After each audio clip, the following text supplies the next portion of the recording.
They say we good. So yeah, now you can press the start button. Follow through the prompts. Live. I need to do anything else? No, you got to press the live at the bottom. It's live when that circle starts. Hit it, let it go. Yo, boy, that's on the neighborhood, cuz. Say word. What up? Yo, what's poppin' with y'all ashy asses? Nico in the building making aunties back to lash. Okay, I'm just fooling, let me cool it. See y'all listening? Join us as we get these big ups to black excellence. Okay, news you can use to uplift your kinfolk them. Feed them something different than that circus sack on CNN. Just enough humor so it never be your boy. So welcome, Mr. Martin. This is ethnic-ish and more. Yeah.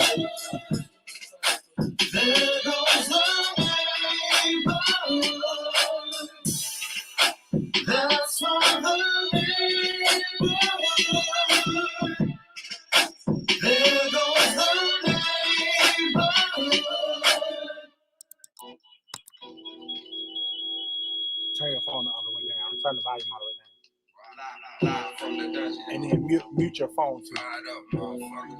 On the top. Live from the dungeon.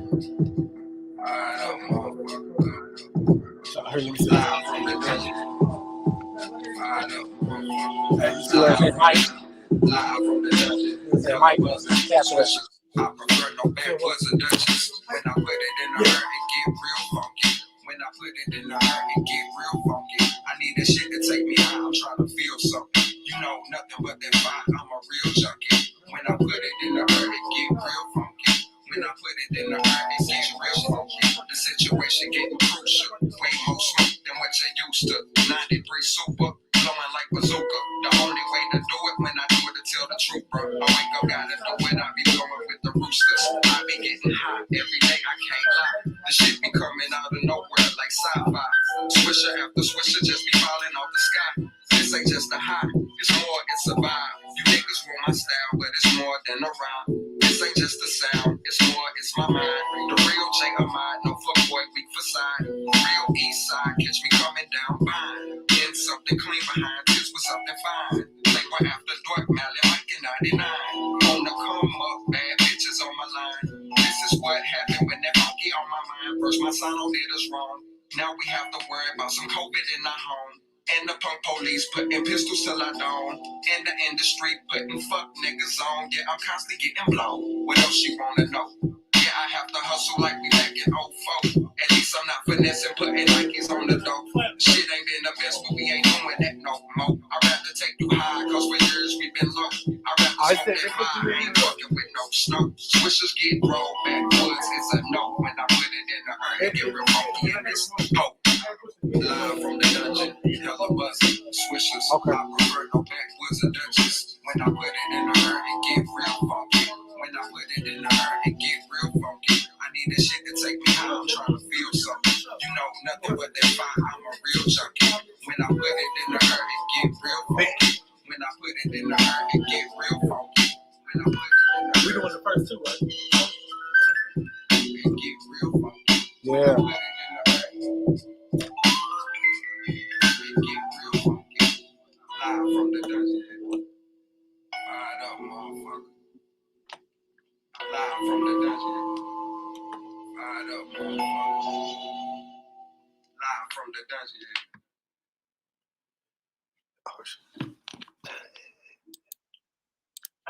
Y'all can tell I'm a beginner to this. Fuck you came with, y'all. Hands in the air.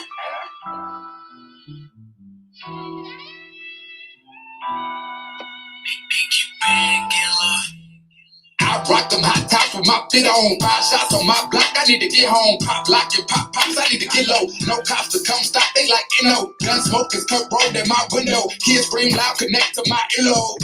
Put my face to my pillow, they wetting niggas up outside like it's fit on. Niggas see how you do good, they wanna play. You start from the bottom, they mad when you on top. Can't walk in my shoes, be cool with those socks. You can't get it, Uncle Ruckus, boondock, living in hell. He want that smoke, more rocks, going to jail. The sheriff still is cool now. Shorty wanna beat the thug like Tupac. Niggas so quick to pull that he be too hot. Oh, why my own kind seem dangerous? Can't be outside just hanging. Why you gotta mean more strangers? Make it close line like hangers. Always gotta twist your fingers. Hands in the air now. Niggas rob me, I'm fainting.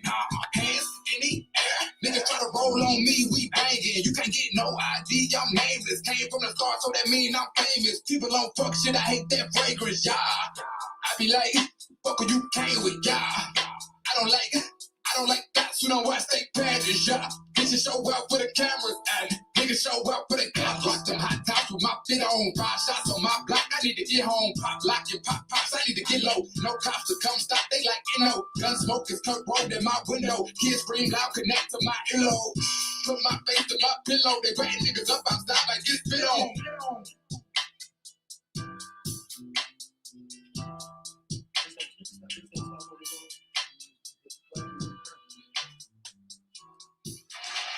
All right, turn up, baby.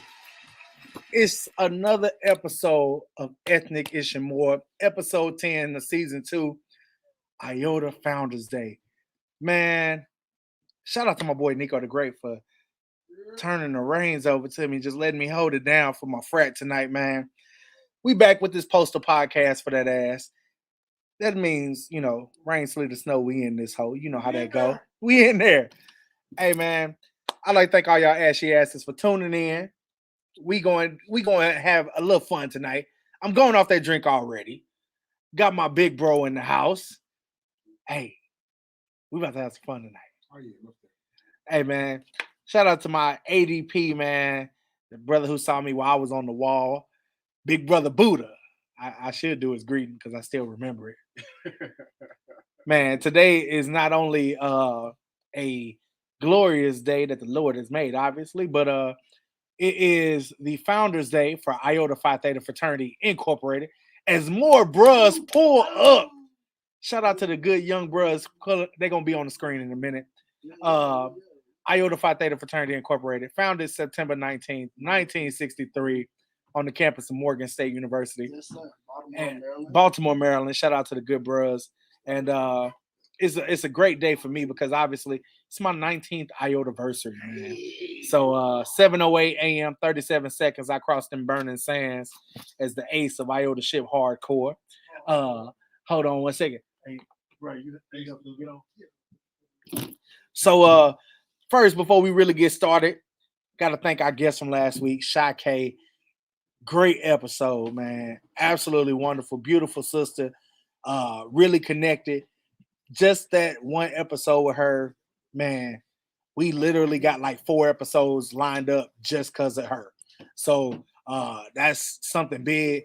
Hey, yeah, bro, come on up, man. Hey, ain't no audience tonight. Y'all in this thing. Yeah. I'm trying to get set up. Yeah. So if y'all grab y'all phones, I can pass y'all to get y'all the link and everything. So, man, just so you brothers don't, everybody watching, just so you understand, today is a special Founders Day. It's our 60th anniversary of the founding of our fraternity. Tonight's episode, we're going to talk a little bit about the history, brothers' individual Iota experiences, and we're just going to have a good time. We've been going off that drink. Hey, we've been the happy hour, and the shout out to the young bro. He got that famous 5.0. He did, yeah. Y'all see that? That is a great Kool-Aid there. That beverage is called Centaur Piss. And shout out to the good bro. He brought out the piss and he brought out the cup. Hey, appreciate it, Pass. Shout out to my bro representing Zeta Xi chapter, Big Ralph. Man, hell, Ralph, man, is that fall 05, bro? It's a long time, bro. So, man, shout out to the good bros. We got bros representing Lincoln University, Mizzou, SIUE, Tennessee State, Bethune-Cookman University. So we got bros representing multiple regions, multiple chapters. So that's the big thing. So Mondo, you the old head in the room, bro. You the old head in the room. How does it feel on the 60 for you, man? All right, sir. It's a glorious time. I feel great about it. Yeah. You know what I'm saying? It's funny to be 60. You're talking to that mic. Yeah, it's funny to be 60. Yeah. You know, it's not that it's funny. It's a great thing to be made it this So I'm proud of this. I love the way we've grown, love the resilience of the organization. And shoot, for me, I'm almost 30 years in the game, so I've seen 30 years of our growth. So that's It's been really nice. This 29 for you, man. Yeah, 29. Yeah. Well, you were working on 30 this year. That's just funny, man. Hey, man. Shot and as you'll see, we got some more brothers getting ready to log in as Mondo pours a cup of the good green drink. I'm gonna pour me a cup in a second. You know, we have here. Turn your phone all the way down. Yeah. When y'all get on, turn your phone all the way down. Y'all can use these stands right here if y'all need to. It's stand right here, stand right here. There you go. There you go. You got one back. So, as you see, you got bros. Hell, Mondo crossed in what year, Frank? 94. 94. I crossed in 04. Jake, when you crossed, bro? 2010. 2010. Cam? Spring 19. Frank, what? Spring 19. Oh, them spring 19. Yeah. Hey, shout out to Bethune-Cookman University, man. You know, I know Ed Reed ain't got no love for him, but I do, damn it. I do. All hail to the Wildcats, man. You know, I wish y'all would find a new band song, though. Ooh, Yeah, the shade is real. The shade is real. You know, still got the baddest band in the lane. yeah, I don't know about all that. Y'all in the swag now. Y'all, we gotta have that conversation. So while brothers is getting on here, and I'm gonna get ready. Hold on one second. Are you able to put them in, or do I got? I got this. Hey man, shout out to NicoThaGreat, man. NicoThaGreat is on his producer shit tonight. You know what I'm saying? He handling business behind the scenes as the past master handles the show for the brothers of Iota Phi Theta Fraternity Incorporated. Y'all see a brother Jake just popped in there. So as we get into tonight's episode, man, we cannot have an episode of Ethnic Kitchen More without doing a numerology corner. So it's like having a guest pastor. I'm gonna give y'all the word. Hey, turn your phone all the way down. Yeah, mute your mic and turn your phone all the way down.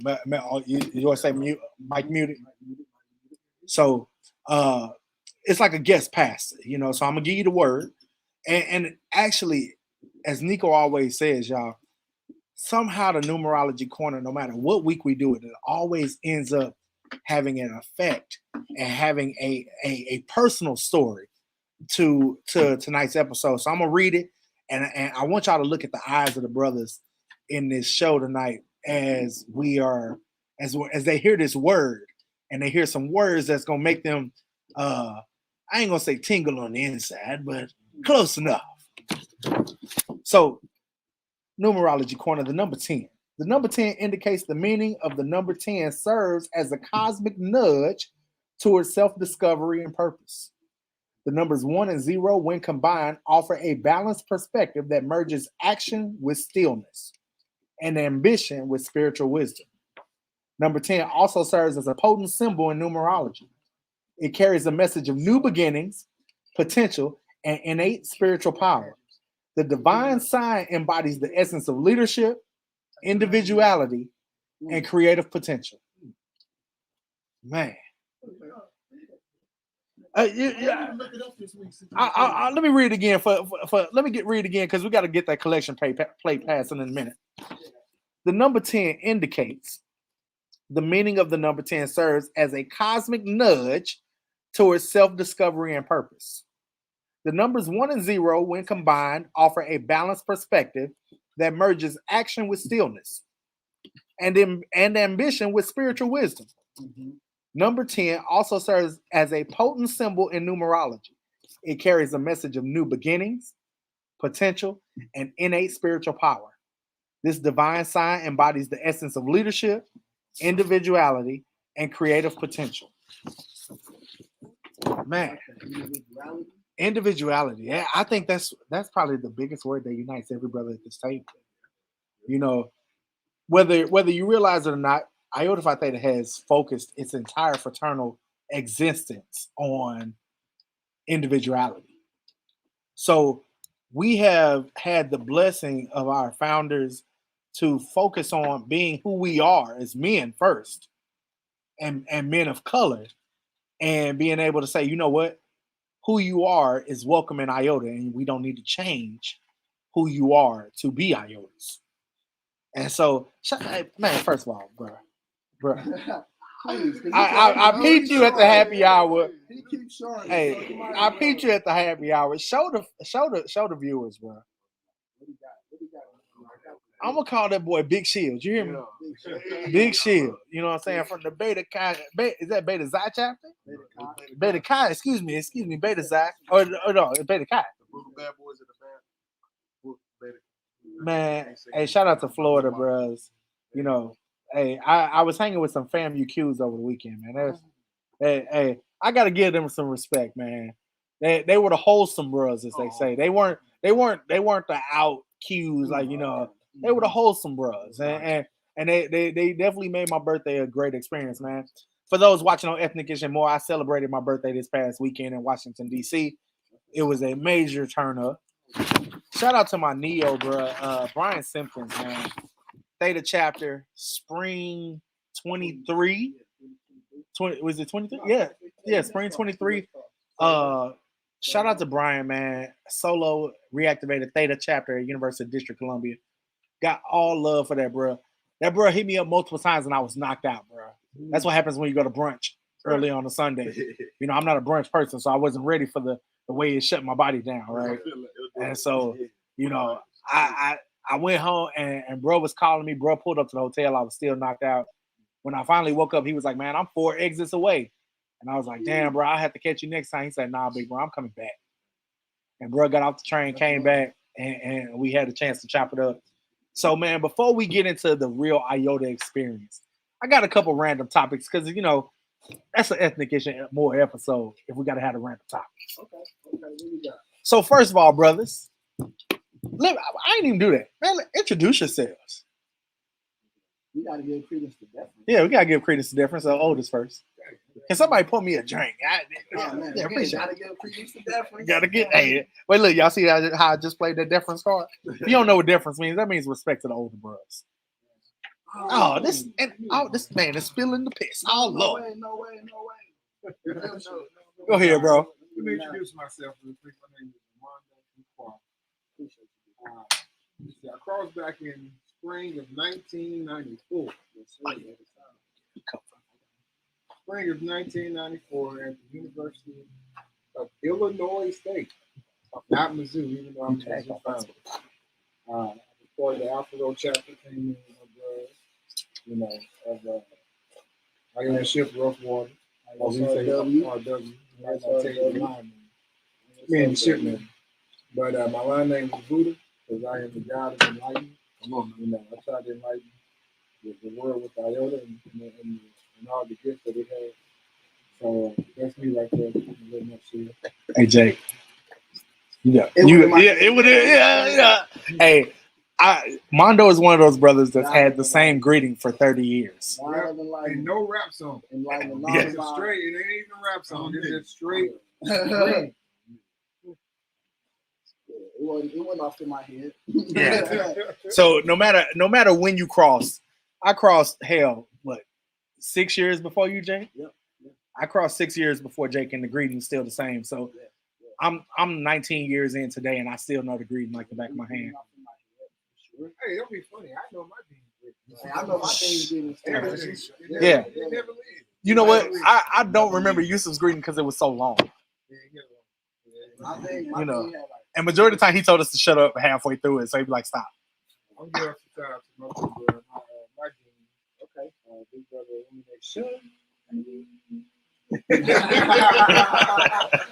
That's real. Go ahead, bro. Yeah. Okay. Jake Mitchell, One Day at a Time, spring 2010. But similar to this brother here, crossed at the University of Missouri. Line name prolific, ace of my line. Yes, we shout out to my dang big brother Vision. I pledged him. Right, I know, right? Crazy. Yep. So big day time in building. First chapter in Missouri, so gotta shout that out. Celebrating 30 years next year, April 17th, 2024. I'm super excited. Damn. Cameron, One Zeta Zion, spring 19. Yeah. It's my line, it's School Buzz. My line name Lone Wolf.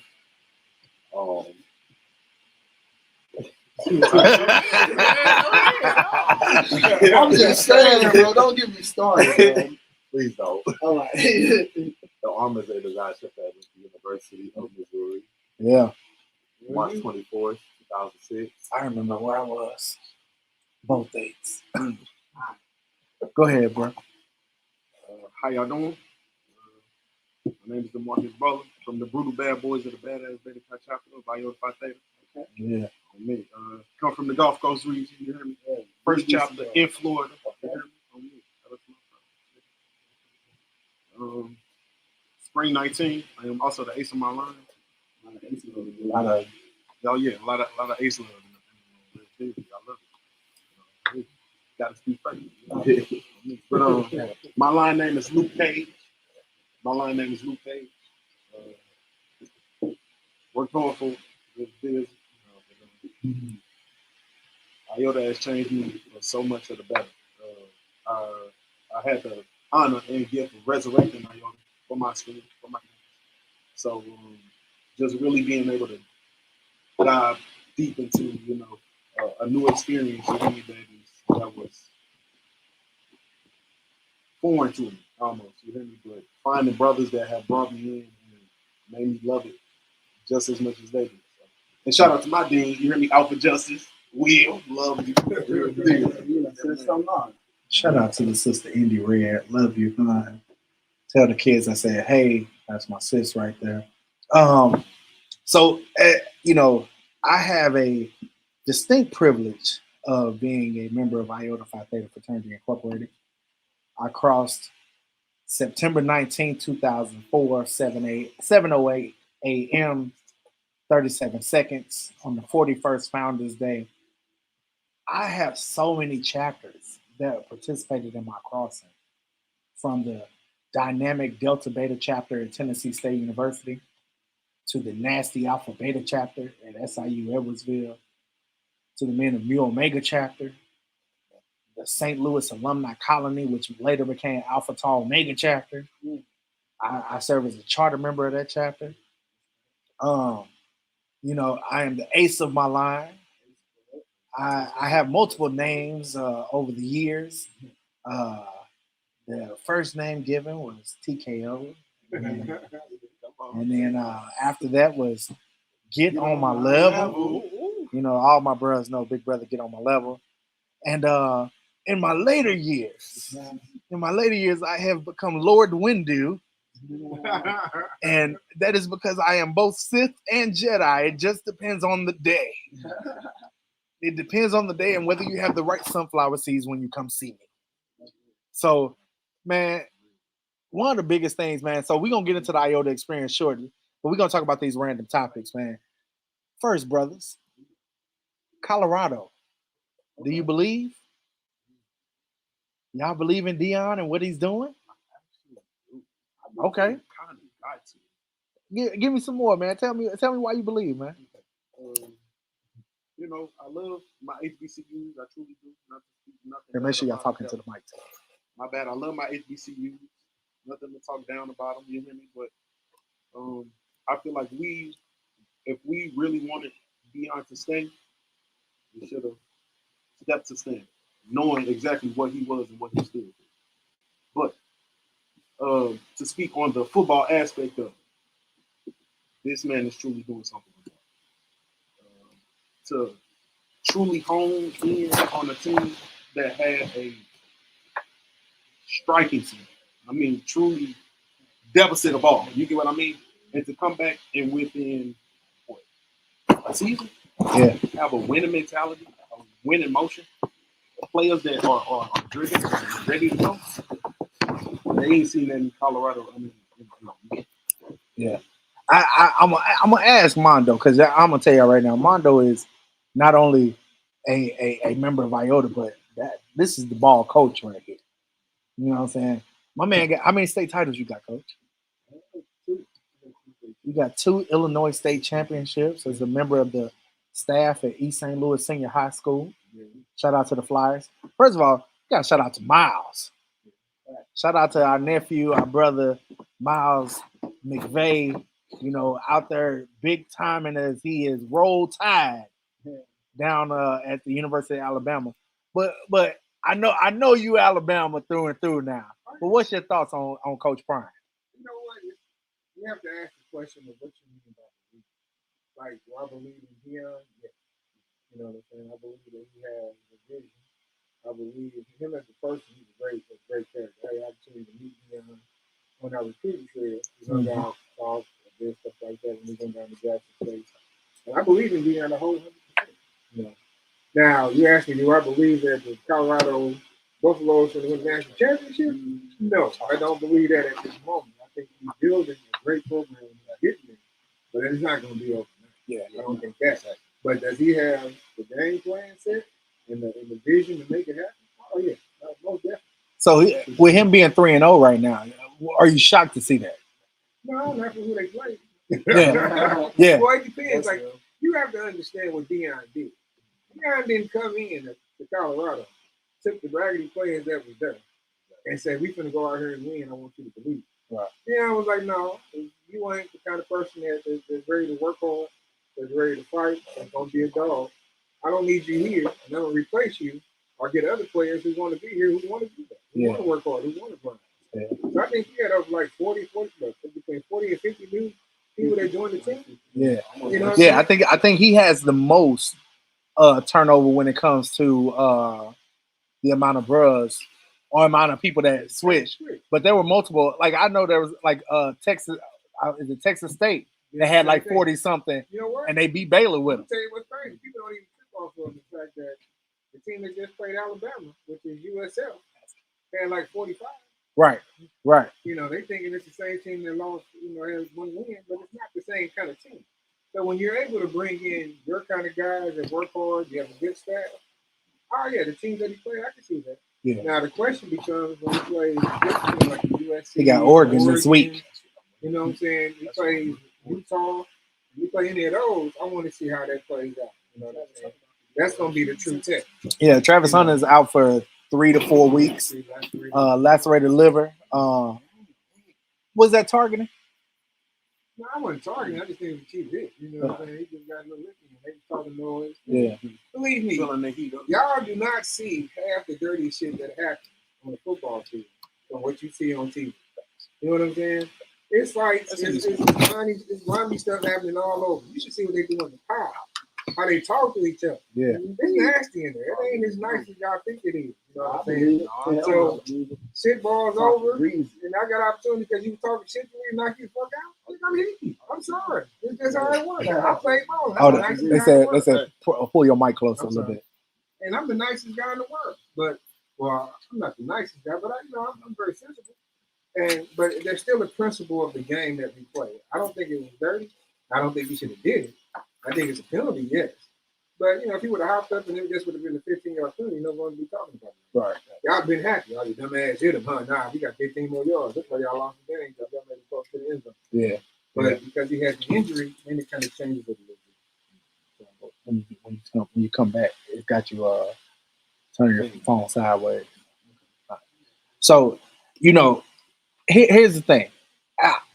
I'm low key starting to believe. I was in a bar on Saturday, and I was on the East Coast. So if you know anything about the problem with East Coast football or West Coast football, is that a lot of writers and all the people that vote weren't staying up to watch East Coast or West Coast football. You're talking about a game that didn't start till 10 p.m. in DC, where I was in DC. The kickoff was at literally 10:20. So I happened to be at a bar. First of all, shout out to DC bars that close at 3 a.m. like sharp. Like, you know, we from St. Louis where they say 1:50 and the lights on. You know what I'm saying? Well, that's true. That's true. You in the eyes? Yeah, you know, you come out there and be like, damn, what day it is? I came in here on Thursday. It's Saturday like a motherfucker. You know, but to be in a spot where that was 3 a.m. and everybody was in tune to this game. I mean, men, women, black, white, everybody was involved. Everybody had their eyes on it. And it was a dope vibe, you know, and it was a little scary because I was happy that they won, but I was also like, damn, this is Colorado State, y'all. Like of all, like y'all got Oregon next week. Y'all can't do that shit with Oregon. Oregon's gonna blow you out the frame like that. See, that's what gets exciting. You never know like what's gonna happen or what they're bringing to the table. You know what I mean? Yeah. That- Sometimes showing that underdog make that hey, new heights. I hope he does well, man. Next topic. We got your phone down. Is it charged right there, bro? Can I use this? Yeah. I don't know if this Hell is yeah. point, though. That's what I was showing. Yeah, just Neo's phone. Come on, y'all. Hey man, yeah. So what y'all think about Jeezy and how you say her name? Jenny May? Jenny Mai? I don't know who the Right. I'm sure. Hey man, I think I'm more in tune with the fact that when black men date outside their race and what is acceptable and what is not based on what your person has said. Hold on. So I saw a picture of her. So I thought she was mixed. So no, she's Asian. and black. I think she's Vietnamese, and she had said that at one point. I can't remember her exact quote, but paraphrasing that basically she would never be with a black man for the long term. She would only do him to get her rocks off. That part. So it's like, yeah, and she said on national TV. So what's your thoughts on that, Cam? What you think about it? I mean, when they first got together and they was not getting married, I didn't think it was gonna last. I'm surprised it lasted this long for real. For real. Even though it's been 2 years, but still.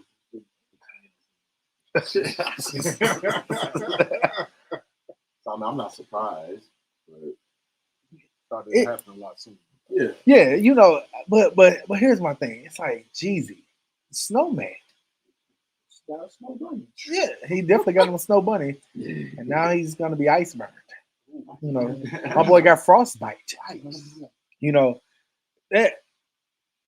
I ain't gonna tell you who to date because I got family members who have married outside their race and they love they dirty draws. And hey, I'm happy for you. But for me though, for me and my household, AJ bet not ever. Have y'all seen that movie on Netflix with Nia Long and Eddie Murphy? Yeah. And Lauren London? That's me, dog. AJ bring a white girl home, he's gonna be in for a hard day. A whole lot of chocolate. Bro. Let me put my cigar down. First of all, you got more girls involved. you right. The percentage. My percentages. I'm gonna be real. I gotta find out what type of white boy he is. No, I gotta find out what type of white boy he is. Cause you going to an HBCU, there's white boys who are part of the coach. We have a golf team. You don't think so? We have a golf team. Hey. But I know some cool. I know prime example. We got white frat brothers. So you wouldn't let the white frat brother date your daughter? Shout out to my man Rick. You got white horsemen.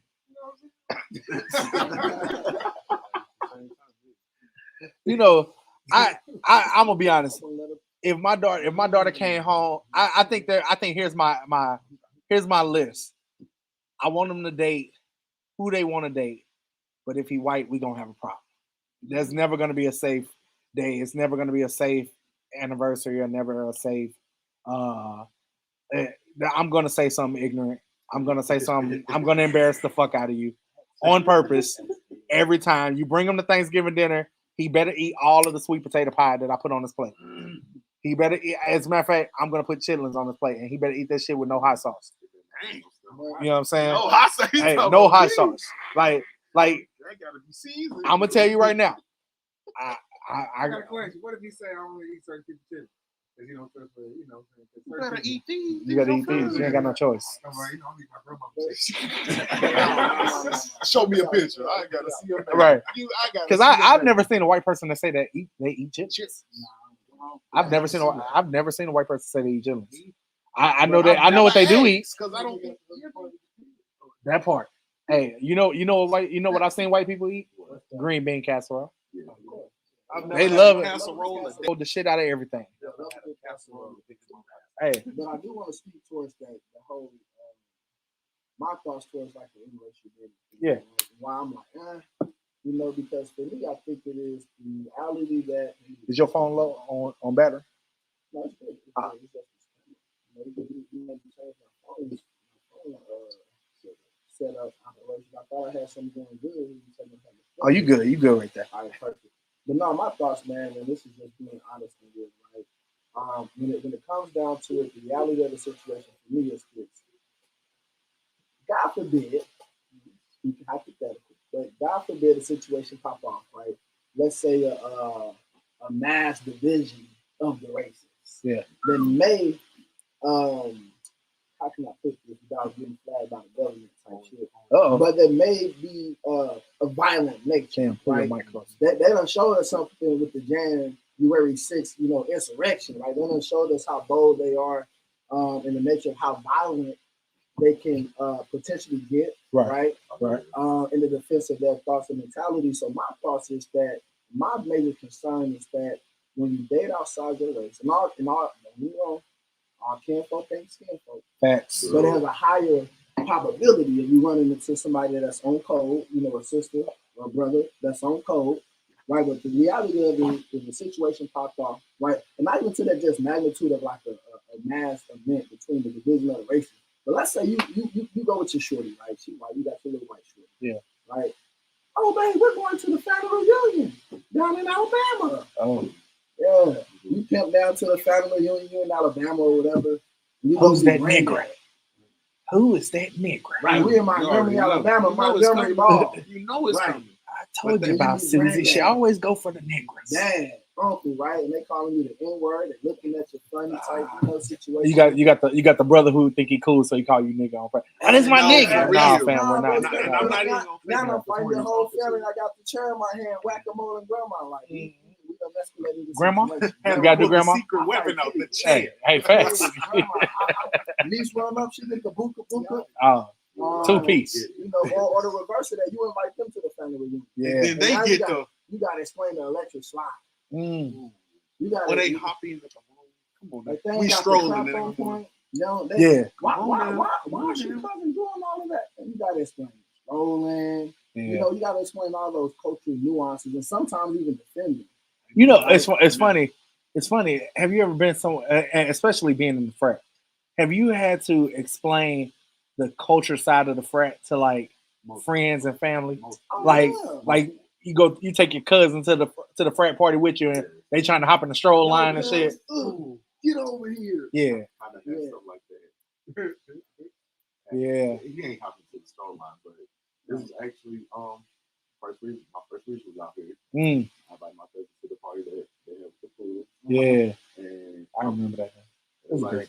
Brother Stroll, when I'm putting up the sign, he thought I was over here to put up the sign. I'm like, oh no. Dang, put it out real that's quick. a tight position to be in. Like, could have went left in 5, 4, 3, 2, 1. But so I'm the progressive side of me says date who you want to date. I don't care. The non-progressive side of me says I wish you would. And I did grow up in that if she can't use your condom, don't bring her home type that. I lived in a household that was like, hey, don't do it. And it was very difficult, especially at the school I was at, to not have that happen. Luckily, I found a common, I found the middle ground. I dated a light-skinned girl,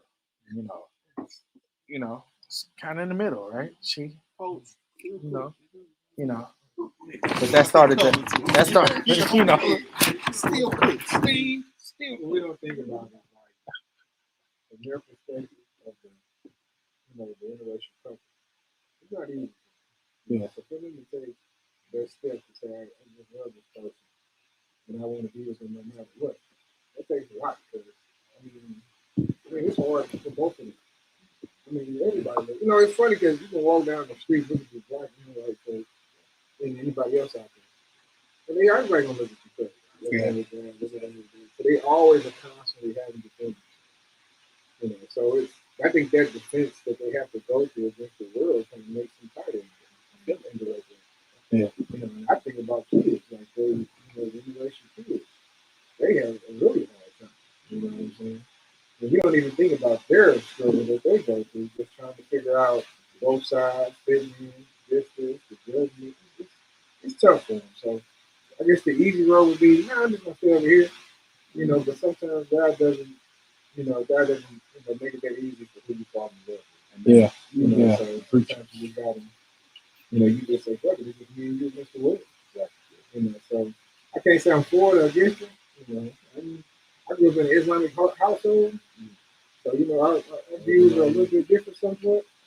But I just say it's up to you to understand the person and the mindset of it, and hopefully you have a genuine person. That's the part we do. I think we put a lot of emphasis on the extreme of the people. Mm-hmm. You know, like you said, you talk about the girl Jenny May, her extreme.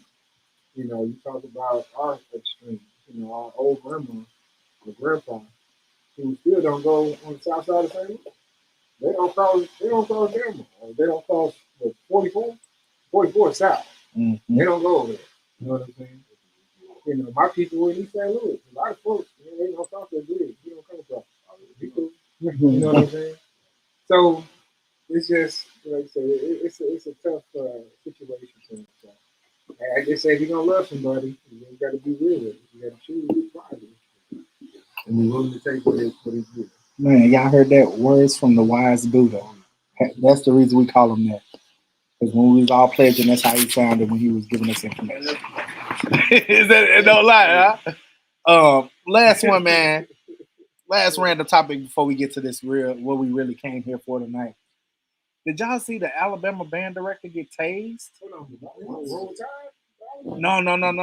So it's a high school football game in Alabama, and these are two predominantly black high schools. So y'all know two predominantly black high schools, two bands that are probably, they having them a fifth quarter, and the police was like, "Hey, game's over, get out the stadium." And one of the high school band directors was like, "We're gonna play one more song," and the police came up and tased the band director.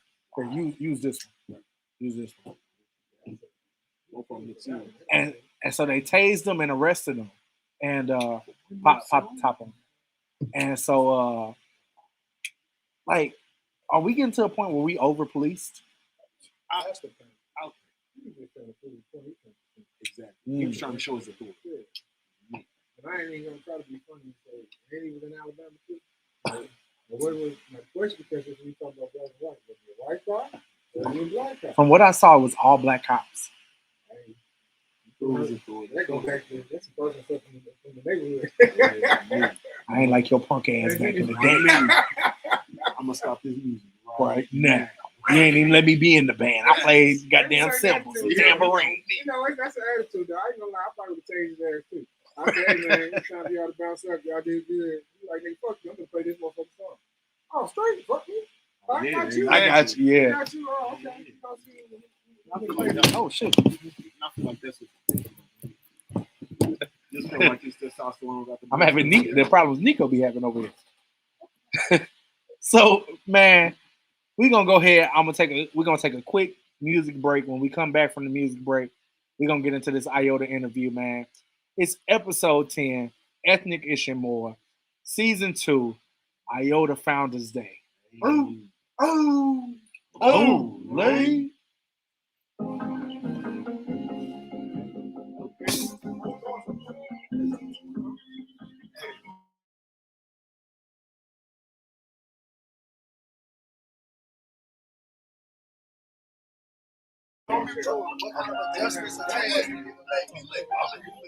You know what was cool?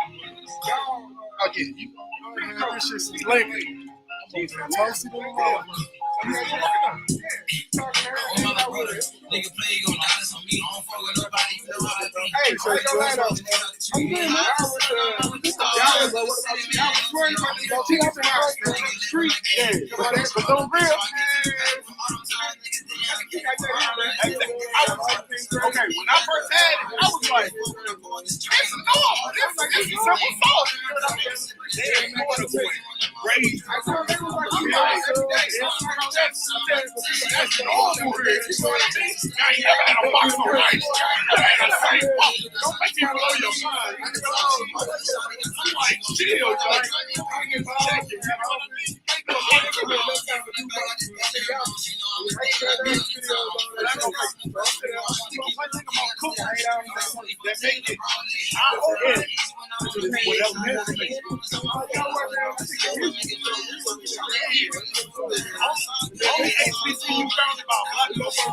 Oh yeah, but HBCUs to have their founding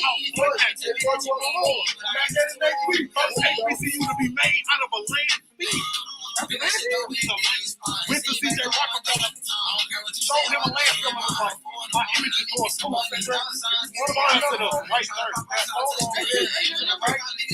That's true. That's friends with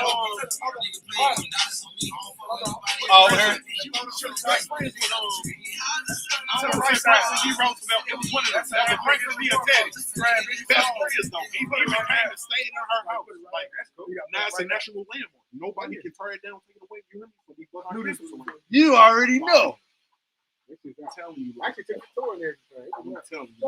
We got. I know my HBCU. Shout out to my nigga Nando STL. Yeah.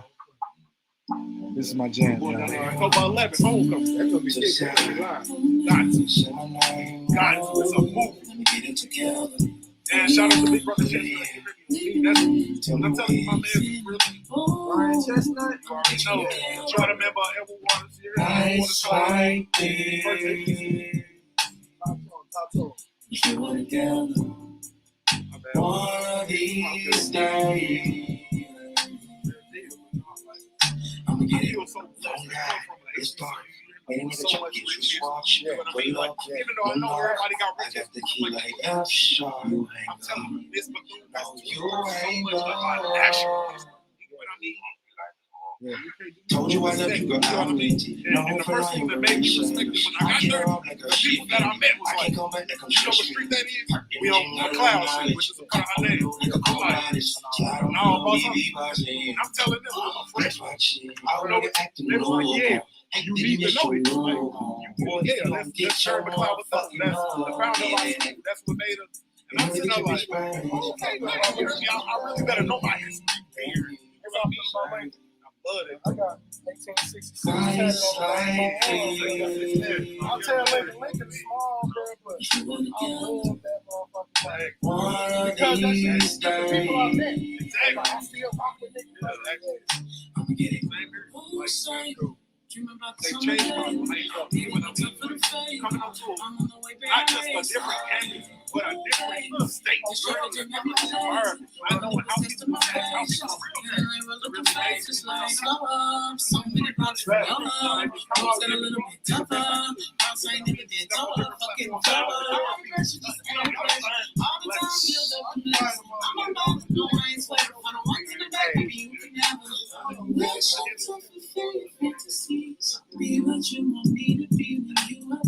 All right, we got about 40 seconds before we back. I'm gonna need y'all because we about to get to the Iota panel part.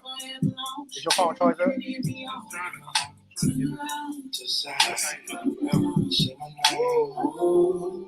Here, try this. Charge.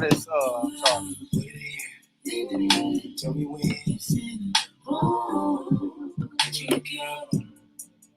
nice like this.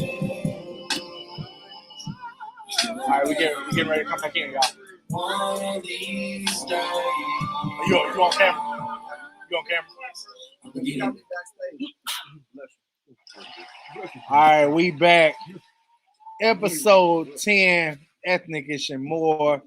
It's your boy, the Past Master, man. NicoThaGreat is in the back producing this motherfucker. You know what I'm saying?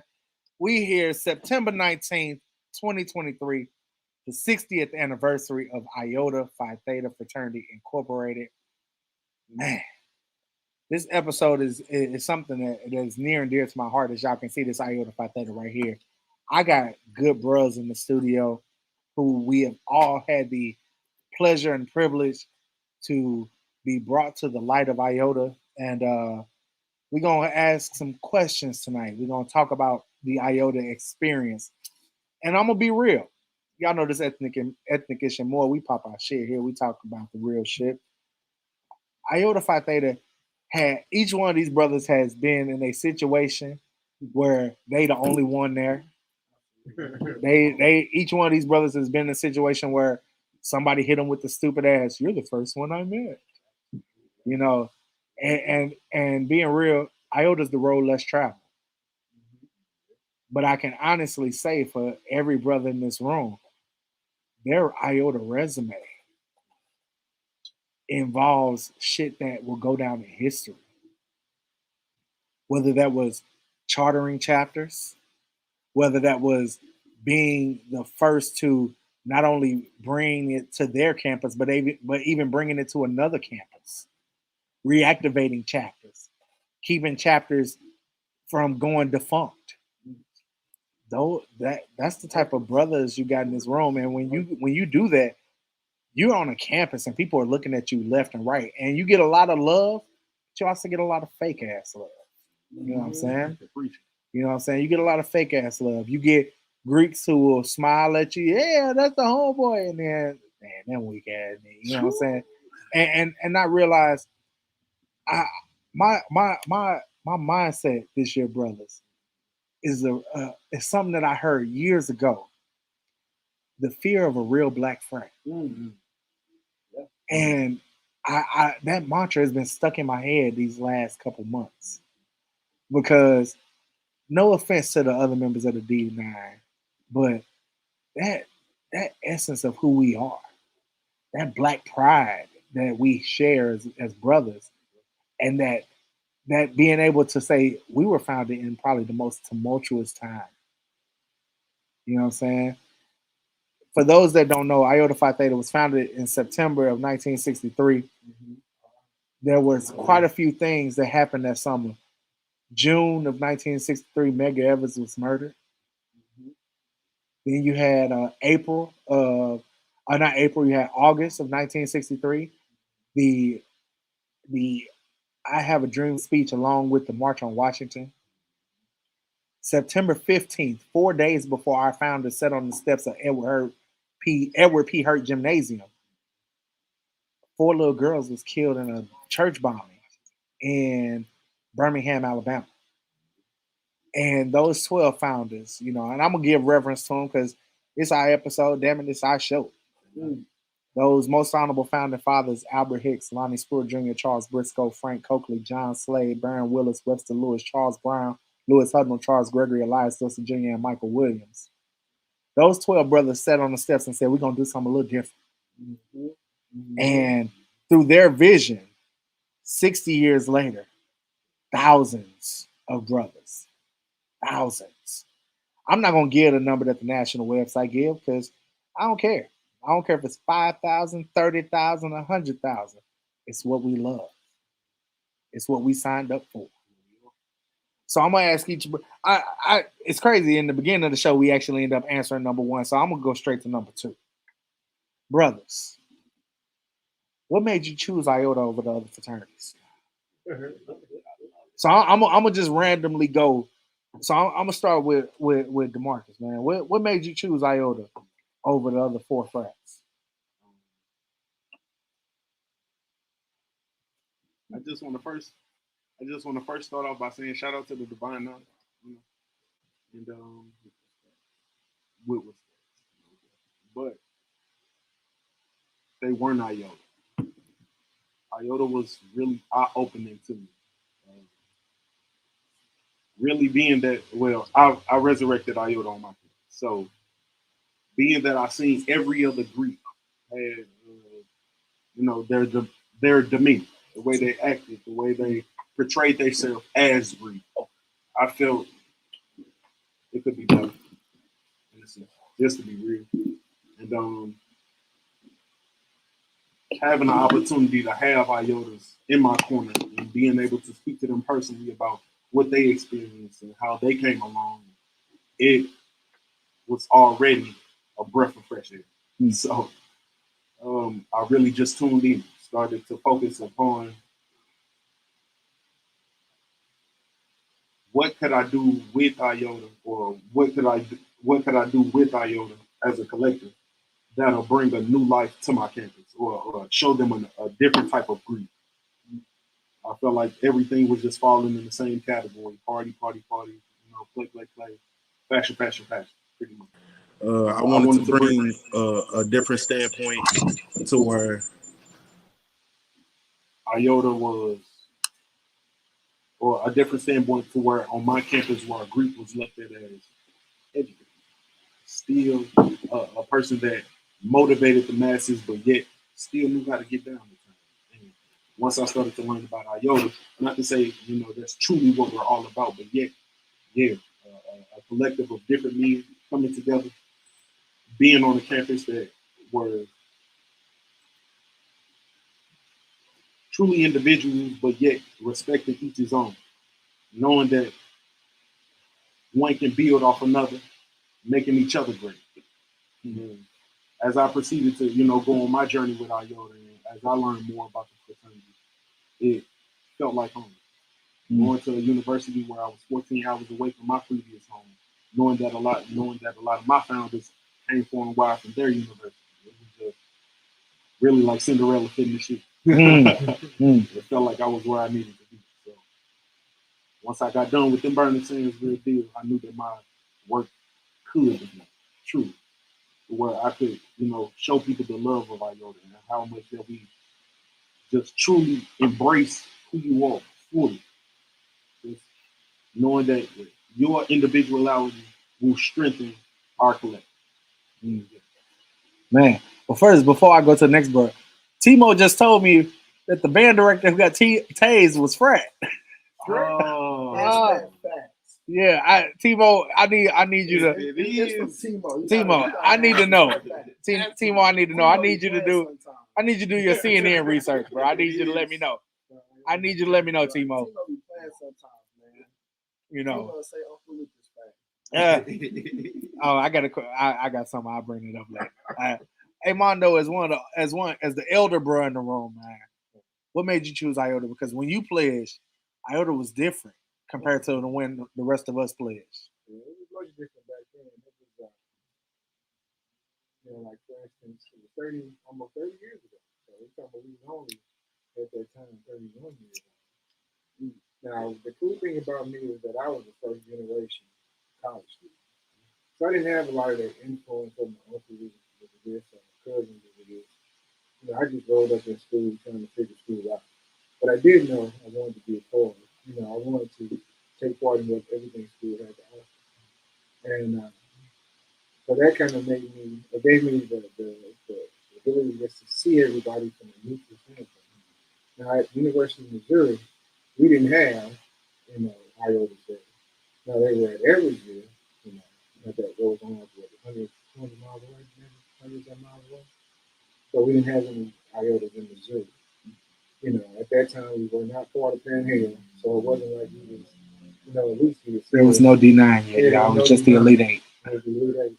So it wasn't like they showed a symbol or represented us on BBT or something like that. You would see us. We didn't exist at all. But me coming from my background, I've always been kind of more positive brother. I've always been the person that tried to stand up for folks. I always was, you know, trying to just do right by what was going on. You know what I'm saying? And as I read like the history that I learned, you know, just even before I started, you know, I read the history and what we were founded on. I was like, man, this sounds like me. And from that point on, it was just internal love, but it was just like I just had to do it. And it didn't make a difference to me if there was nobody there or not. You know, it's kind of like that thing we talked about with black and white love. If you just love it, you just love it. And you do what it takes to make it work. And that's kind of how it was for me. You know, I went out, I tried to find the closest person I know, which I actually had a friend that went to SIU every year. He told me about the Iota. And it was so funny when she talked to me about it. We were just having a random conversation. She went to Israel, went to Missouri. She was talking about the Greeks. And, you know, of course, it was like, the Alphas, this, this. I was like, she's about the Iota. I was like, yeah, what color they were? She's talking about they were brown and gold. I'm like, goddamn. But she told me how they was cool, how there was a fight, they was trying to break the fight up. You know, if it was something happening at school where you know, some that'd be the first one to step up and try to take care, take up for the folks. You know, it was just that kind of person. That they wasn't afraid to lead the people in the sense of, it's just all of us against the world. Mm. And that's the part that really made, that sold me on the career. Jake, what about you, man? Oh man. So interestingly enough, I actually knew this brother, big brother Mondo, when I was a kid. You know, my older sister, Iota sweetheart, became my older sweetheart in 2006. So yeah, Was that 06 or was that 05? 06. That was 06. Damn. So, I actually grew up knowing y'all, but Yeah, I was gonna say, I was there when she crossed. I'm trying to remember what year it was. So I actually grew up knowing, these brothers, that I'm here with. So it's really a full circle moment, right? Grew up knowing these brothers, but the cool thing is they never really pressured the frat on me necessarily, I should say. So I actually knew growing about the frat, right? Had an older sister that went to school in Ohio. One of her close friends was in Iota. So I knew about the frat. Got to school, got to Mizzou. My first semester, I kind of just sat around and listened to my homeboys talk about what frats they wanted to join. I used to think, man, I ain't pledging it, for real. I ain't ready yet per se, right? They used to be on it, I'm gonna do this, I'm gonna do that. They used to just sit back and listen to them talk. And so the opportunity came. Mondo reached out to me. I'll never forget it was, the end of my first semester. Reached out to me. Said, hey, we about to do an information at the zoo. You should come out. Let's have dinner after. I don't think we got dinner after that, but it's cool. I don't think we got dinner after that, but it's cool. I'm like, I ain't got nothing to do. I'm gonna come out, right? So I went out the information. I'll never forget the day, December 7th, 2009. That's how impactful it was to me. Because I got there and I immediately fell in love with the history of the fraternity. Found it in the midst of the civil rights movement. Like they I already talked about some of the things that happened. Medgar Evers being assassinated. The March on Washington, the 4 girls in the bombing. Like there's just so many things was happening on in the 60s. And the connections of the fraternity to those things, right? The fact that the fraternity being 46 years old at the time, and I'm like 18, 19. It's just, young organization where we have both unique opportunity, but also unique responsibility to blaze a trail in the same lifetime as being a trailblazer. 85 that were still living. So that was pretty cool to me. So I'm at the information, I'm learning this history, and I'm like, man, that's really deep, that's really rich, right? And after the information, I'm thinking these dudes about to jet out. Based on what I heard about Greek life from my homeboys and how they've been treated, it's kind of like real quick and go. So I'm like, man, they about to jet out. Some of those guys, because we were reactivating the chapter, didn't have any brothers on the ground for real. Some of those guys came from like 30 minutes away from Lincoln, shout out to Beta Guy. Some of them brothers came from 2 hours away. Like I said, this brother was in St. Louis, right? So I knew that they all had to go back to their respective places, but they actually stood and stayed back and kicked it with us. I could take the time to do it more. I thought that was really cool, really sincere. Then immediately jumped to it. I went on YouTube, right? I'm showing my age. I went on YouTube and social media at the time, and I saw them, posting videos and content, right, as we call it today. And they was going hard. But in the comments, people were dogging them out, trashing them out, saying all crazy type of things about them. And what I saw from them is several things. One, the clap back was real. Yeah. They in the comments clapping back, going hard, standing 10 toes down, right? And they kept posting videos. They kept doing their thing. They kept showing out. And I'm like, man, they're the underdog, but they still going hard. Yeah. Thought back to a moment where I was actually in Ohio visiting one of my older sisters. Like I said, the one that went to school at Ohio State. Her homeboy was in Ohio. And he had sickle cell. He was in the hospital dealing with a sickle cell crisis, right? Yeah. And now I'll never forget, we outside, waiting to go in because we already got somebody in and we can't have too many people in. So we outside and we waiting. And I'm watching the interaction between him and the person that's inside the room. And the dude is deep with emotion, y'all. Like you can tell he's like visibly hurt, like in his soul, in his core.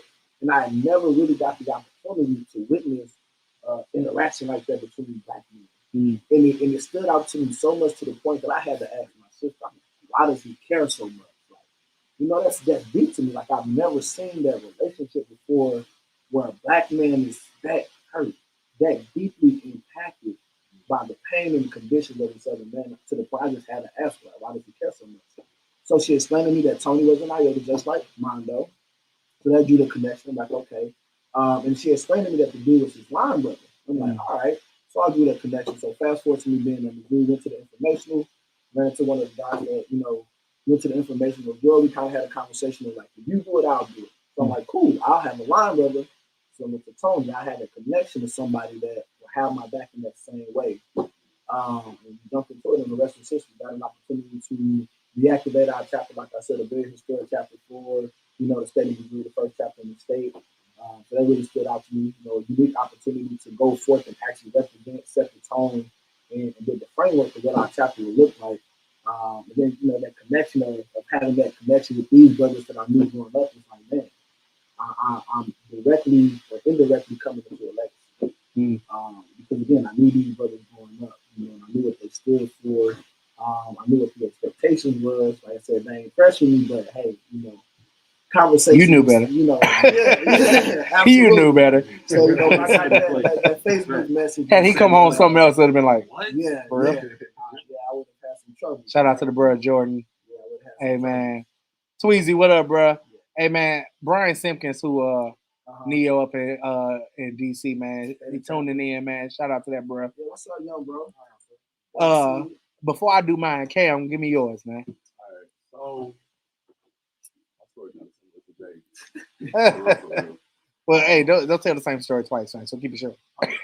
I'm just keep short, sweet. I met Jake when I was 16. Went to high school, middle school in Columbia, Missouri.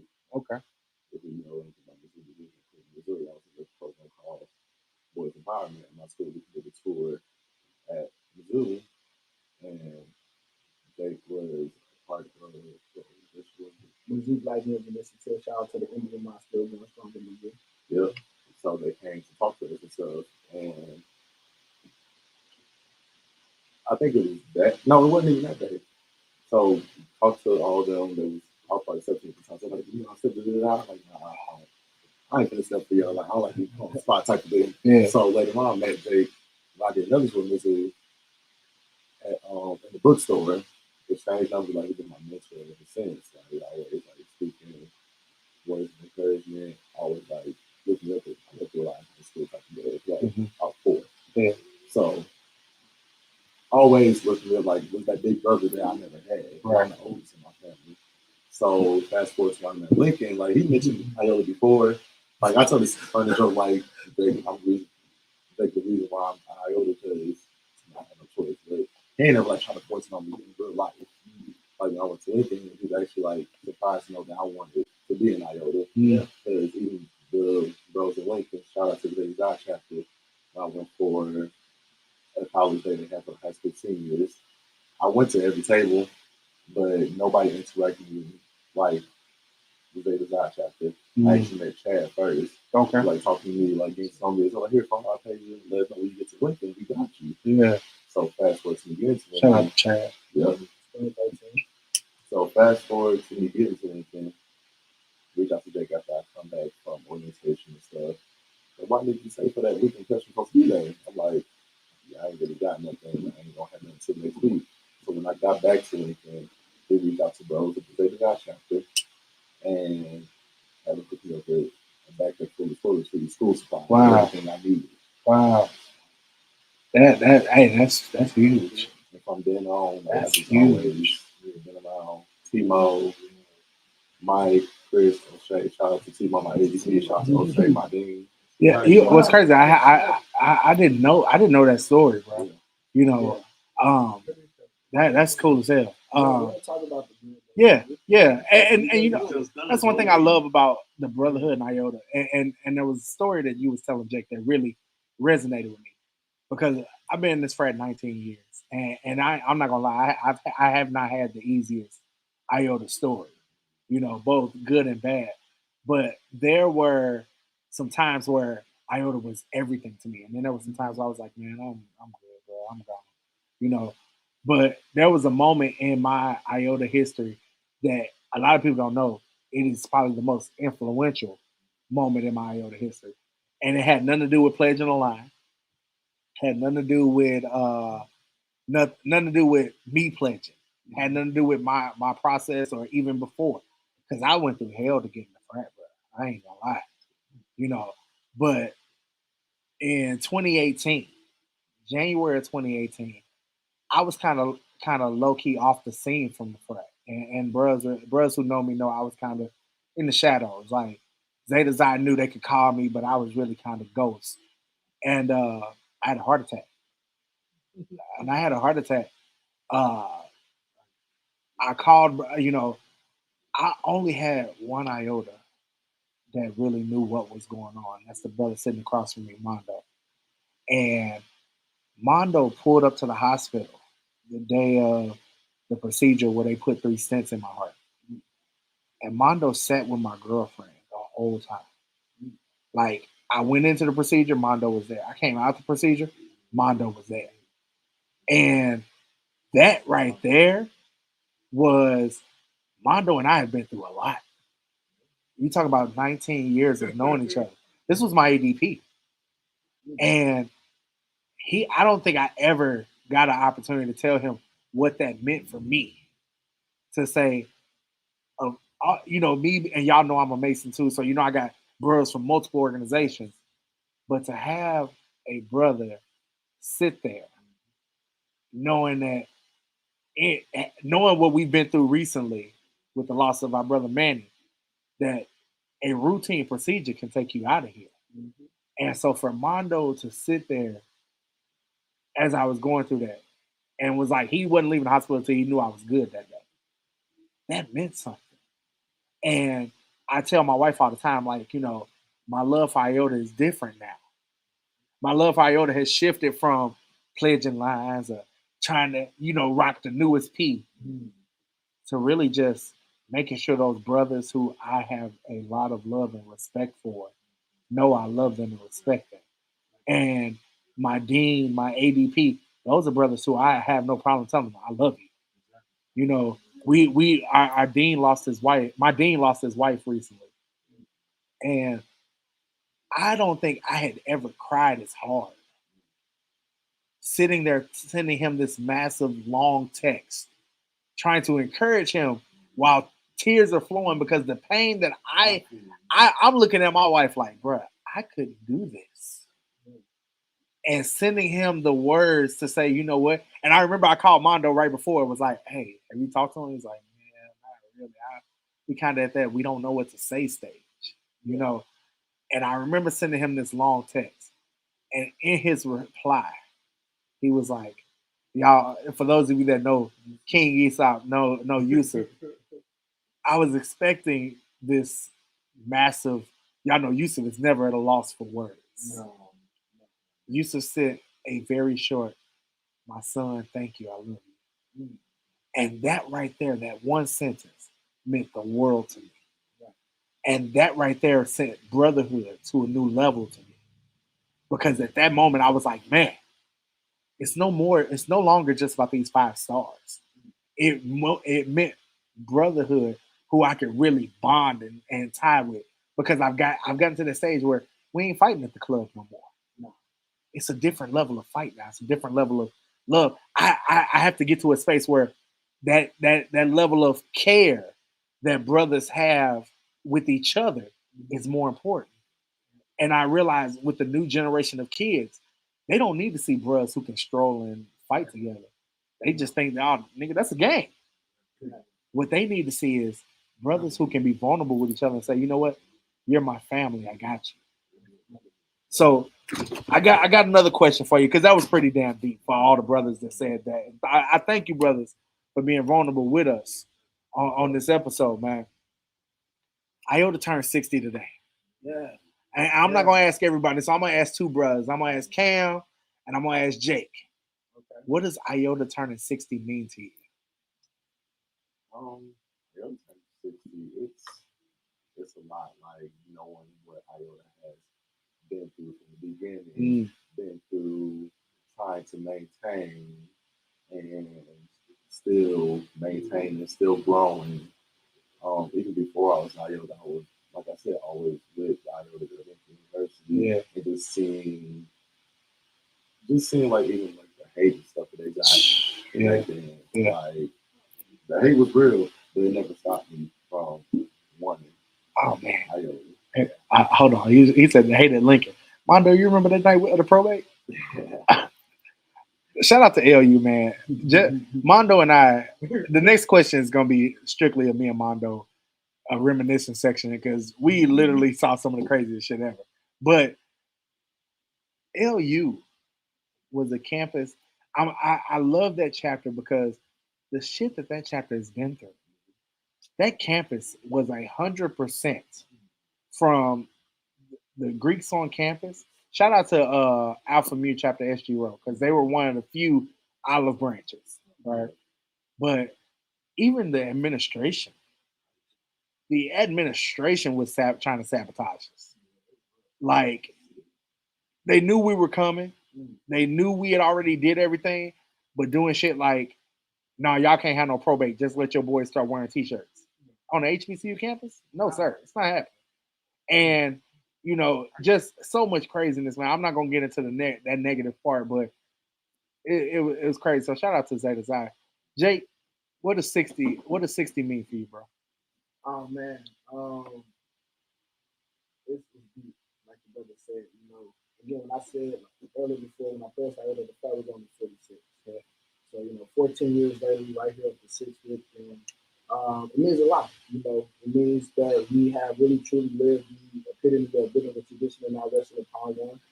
You know, like the brother talked about, there's been plenty of hate. There's always hate, geared towards and directed towards us based on the fact that us being within this organization, but yet and still we reach 60. And in the words of our founders, we have no choice but to ask the others, how do you like them now? That part, man, that was the dopest shit ever. Right? How do you like that them was now? the dopest shit ever. The epitome of our work, our efforts, our commitments to the purpose, the intent of our founders and our founding. For us to reach 60, that's a true milestone. But it also means that there's still plenty of more work to go. We still got 40 years to go before we even reach 100. Yeah. Right. So there's still many more opportunities for brothers to blaze the trail. There's many more opportunity for new members to come in and blaze the trail, right? Mm-hmm. An opportunity to double our membership number. So there's plenty of more work to go. There's plenty of more opportunities ahead of us, challenges as well. But that's also opportunity as well. So, yeah.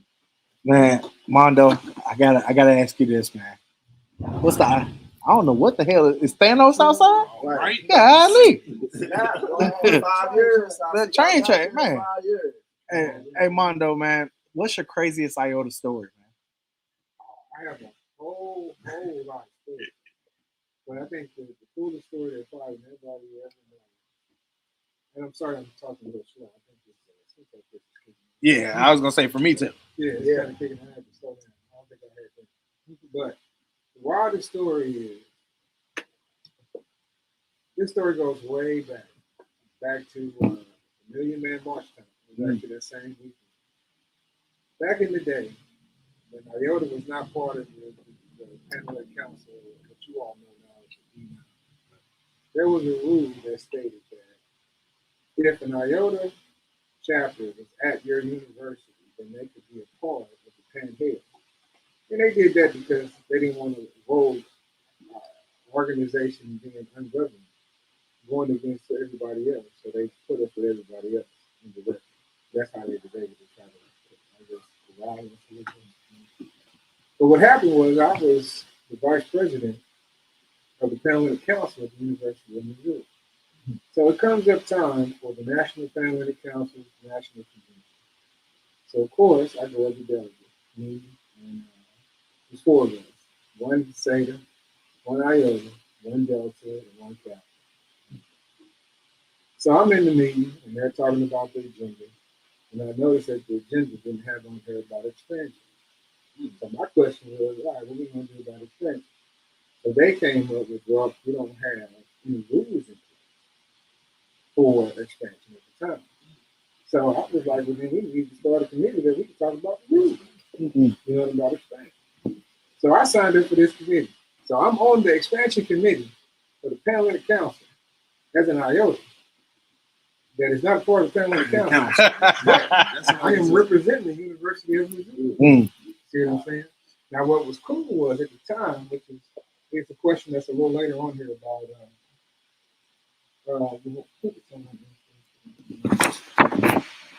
It's talking about who is your most influential brother that you know. And I always talk about Ted Theodore Smith. He was a judge in East Orange, New Jersey. And he was our grand polaris at the time.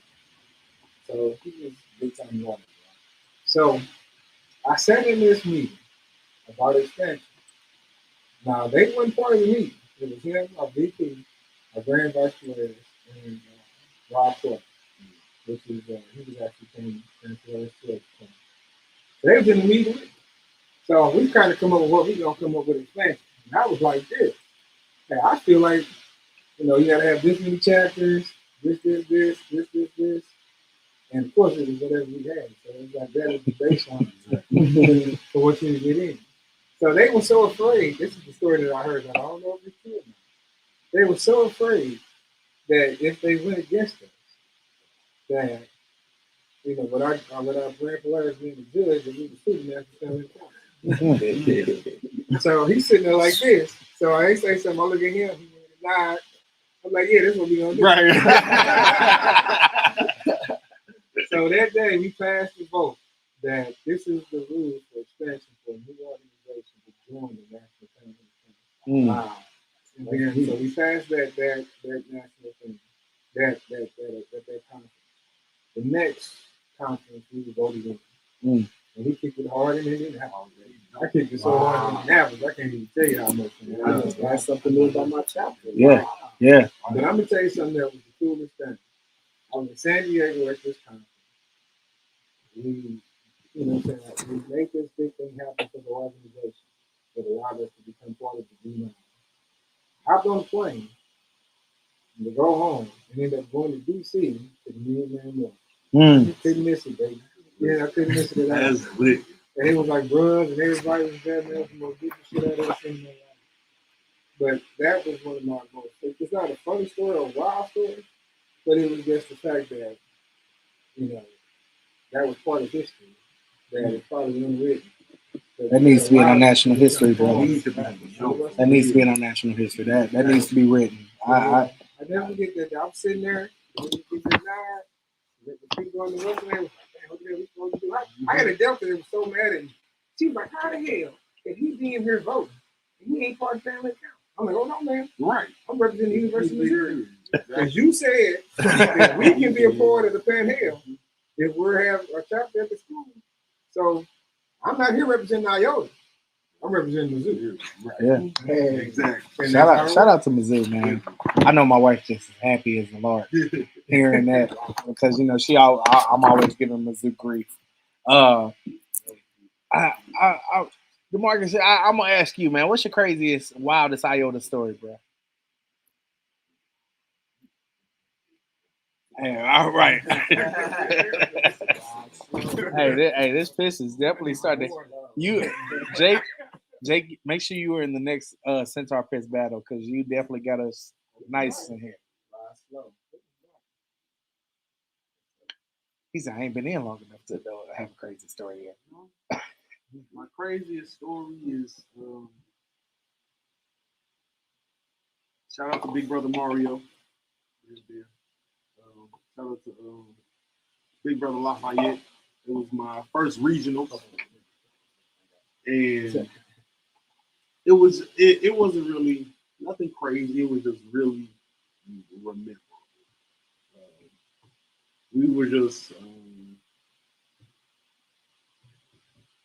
we were actually at a bonfire, and they was telling me how they got into Iota.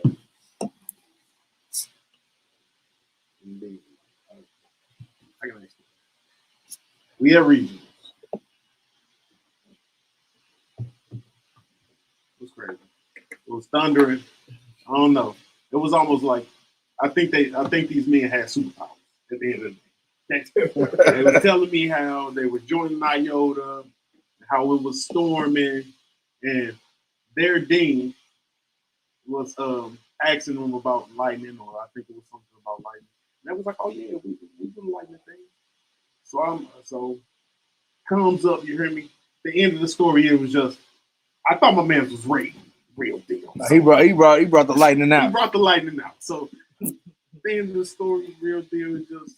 I thought Iota had. At least my brother. I'm gonna tell Hey, you. I got one more story. Go ahead, bro. Go ahead. I got another cool ass story, right? This is back before we started having our national conclave in the summertime. Back when I came in, we used to have our conclave during homecoming at different universities. So, like in 1994, 5, we had homecoming, national conclave at Howard's homecoming. Ooh. So we had Howard in the Howard Hotel or whatever it was. You know, I said right there to the conference. So that's where our home was. So I'm in there and I'm on Howard's campus. We kicking hard. It's like thousands of us. It's like crazy at Howard. I'm in the lobby talking to Buster Rhymes, Ronnie, all kind of crazy folks. I'm like, damn, these boys, they just here. I'm just talking to folks. And I ain't never had the most fun in my life at a conclave as big was then. Now, I ain't going to say we need to go back to having our national convention at HBCU. Bring it back. But, man, nigga, that shit. Wait, look. Right.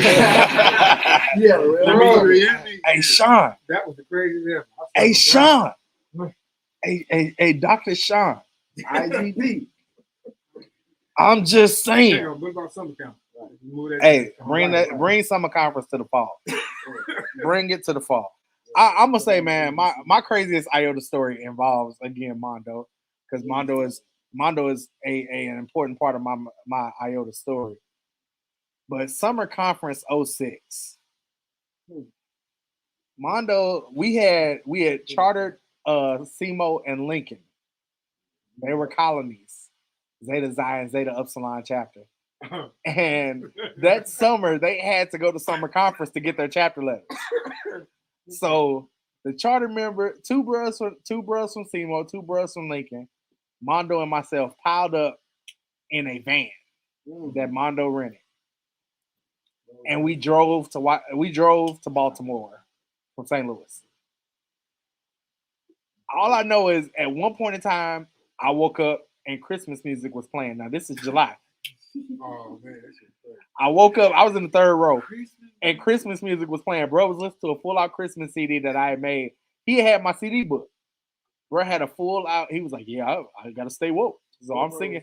Oh, I got it. No, who was that? GI singing? GI was driving. Yeah, GI was driving, You and gotta understand, we was driving to DC, Maryland. Yeah, Baltimore. And we in the mountains of West Virginia. Yeah. So all of a sudden, we riding up these mountains. It's like a 2-lane highway with a rail on the side and a cliff. Yeah. Then all of a sudden, it turned white. Yep. Like the clouds and shit. I'm like, damn, it look like it's snowing up in this bad. So GI, he over there terrified. He's shaking like he's hold the steering wheel with both hands. Like I'm sweating like drive, right? So I'm trying to calm him down, like, dog, it's cool, you know what I'm saying? These cats in the back snore. Yeah, we done. Not even worried. We done. All of a sudden, I just popped in this Alvin and the Chipmunk CD. That's CD, right? That's art. And all of a sudden, these guys are like, what is this? And they looked around, it was white, like, that's Christmas time, bro. Hey, in the middle of July. In the middle of July. But that, I ain't gonna lie, that was crazy time. That drive was scary, man. I ain't gonna lie. Anybody who drove to Maryland, they did to West Virginia, what I'm talking about. What's crazy is I remember the whole ride there. I have no remnants of the ride back. I have no remnants of the ride back whatsoever. So here we go.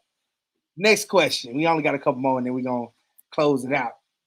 What is something you learned online or during the intake process? Because we have to, recognize I have a state director in the room now. Congratulations, bro. We have to say intake process. What is something you learned online or during the intake process that you still use to this day? Can I go? Yeah, go ahead, bro. Use your head.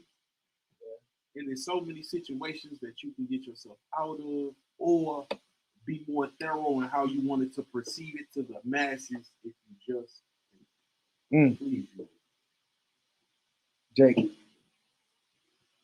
Something that the intake process has taught you: sacrifice. Sacrificing delayed gratification is the two biggest things that I would say, right? Because those are kind of like the most constant things in life. You're always going to be sacrificing. And there's always going to be something that you may want that's never going to really truly always come immediately. But we live in a generation, in a time, in a society where everything is so instant, right? Right. at the click of our phone is so quick that you get so caught up in that, and you fail to realize that the real reward is in the delayed gratification.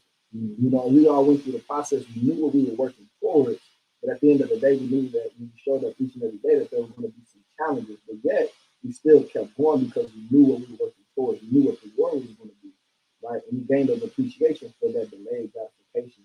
That's kind of like the biggest thing that probably helped me in life. You know, being okay with the delayed gratification, being able to know what's at the end of the road, right? But falling in love with the process in such a way that I'm okay with the up and down. The rewards coming delayed, right? I'm okay with the ups and downs and knowing that I got to go through these things and traverse these things and make some sacrifices to get to that end point.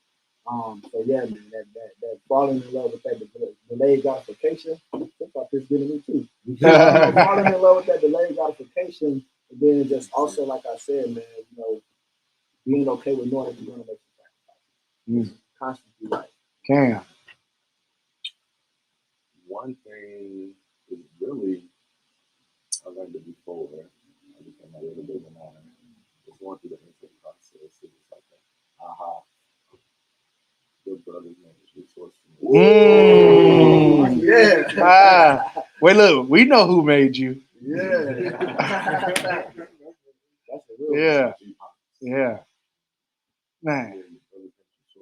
That's real. Like I said before, I came out here to reach out today. Got nothing. Yeah. It happened. Yeah. Even being out here in situations I've been talking to AD about that was going through, he gave me resources. Yeah. It's just I can always reach out to somebody if I need something. Yeah. Mondo. I have two different ways I can actually go with this question. You know, one, the biggest thing that I learned about the career process, joining an organization, the membership intake process, whatever you want to call it, because I'm old, I can go. Truth, I'm telling you what's the wildest thing. It taught me how to raise my kids. Like, people don't understand like the process of training. I don't know if it's like this for every organization, but I looked at it as the process of raising a child from 0 to 18 years old. So as you're raising them, you teach them everything they need to know and put them in every situation to be prepared for when they enter the world. Now, the representation of the world would be when they cross and they got to go out on the campus and represent the organization to the world. Right. So taking that part and then using it now as I've raised two grown kids, you know, that part really helped me understand it, you know. So that's one thing that I've learned that I've taken from the prayer process. And I think it wasn't from just going through the process, but it's also taking brothers through the process and then go on. Yeah. That's what you see. Because when you get to a point where the kid is 18, you know, for us, that's like when you're a center.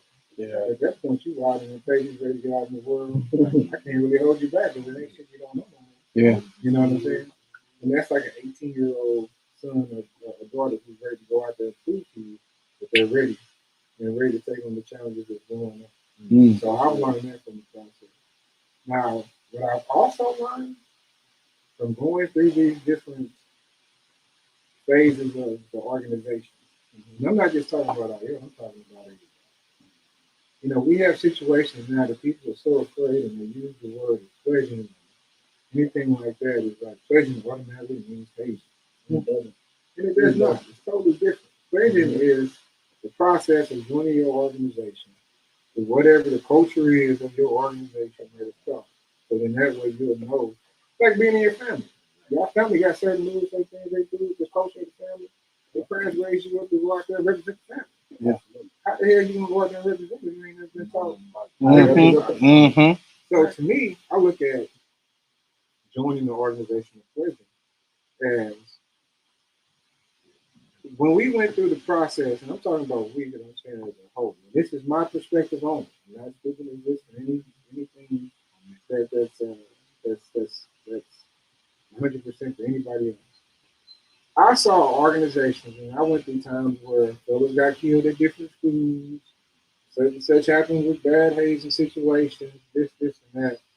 And this is going on throughout the country, which gave pledging and fraternities almost a sorority a bad name, a black eye. And to me, I didn't really think that stuff really started to happen until people started to say, well, we don't need to have a pledging process. We need to have an intake process where you don't really go through the process of learning the culture, learning the history, learning this. They just want you to have this insto Zoom kind of situation where you learn and then you become, you take a test or something, and then you become a member, and then they expect you to go out there and run the work. How is that going to be the case? How does that happen? So to me, I think like if organizations went back to the true purpose of what they were founded on, taught their true culture, taught all their true history, taught you the true ways of doing things, then it wouldn't be a problem. And I know that sounds like, well, that sounds like, why did you get bad? No, I got bad when you said, hey, bro, I know you players and you went through this, but we ain't going to do this no more. So then they said, all right, you over here at this school, we just going to take these 5 people, we going to make you a brother, or make you a sister, whatever you want to say. So then these people come in the organization and they want to represent. They want to make sure that their organization lives on. They want to make sure they're passing on the information and the history. But how the fuck you gonna pass on some history and information when you ain't talking nothing? Yeah. So then all of a sudden you get some cats and you decide you're finna have a lunch. Yeah. You're finna go through this intake process. So you're finna play with these people with no knowledge of the history. Exactly. With no knowledge of the situation. And your ass didn't play it. And then you finna go out there and just say you finna do stuff. And you wonder how crazy stuff happened to kids. Yeah. Because they don't know what the hell they doing. And they just making up shit on the fly. Yeah. You know what I'm saying? With no guidance. Because you just want to give them a test and make them a member. Yeah.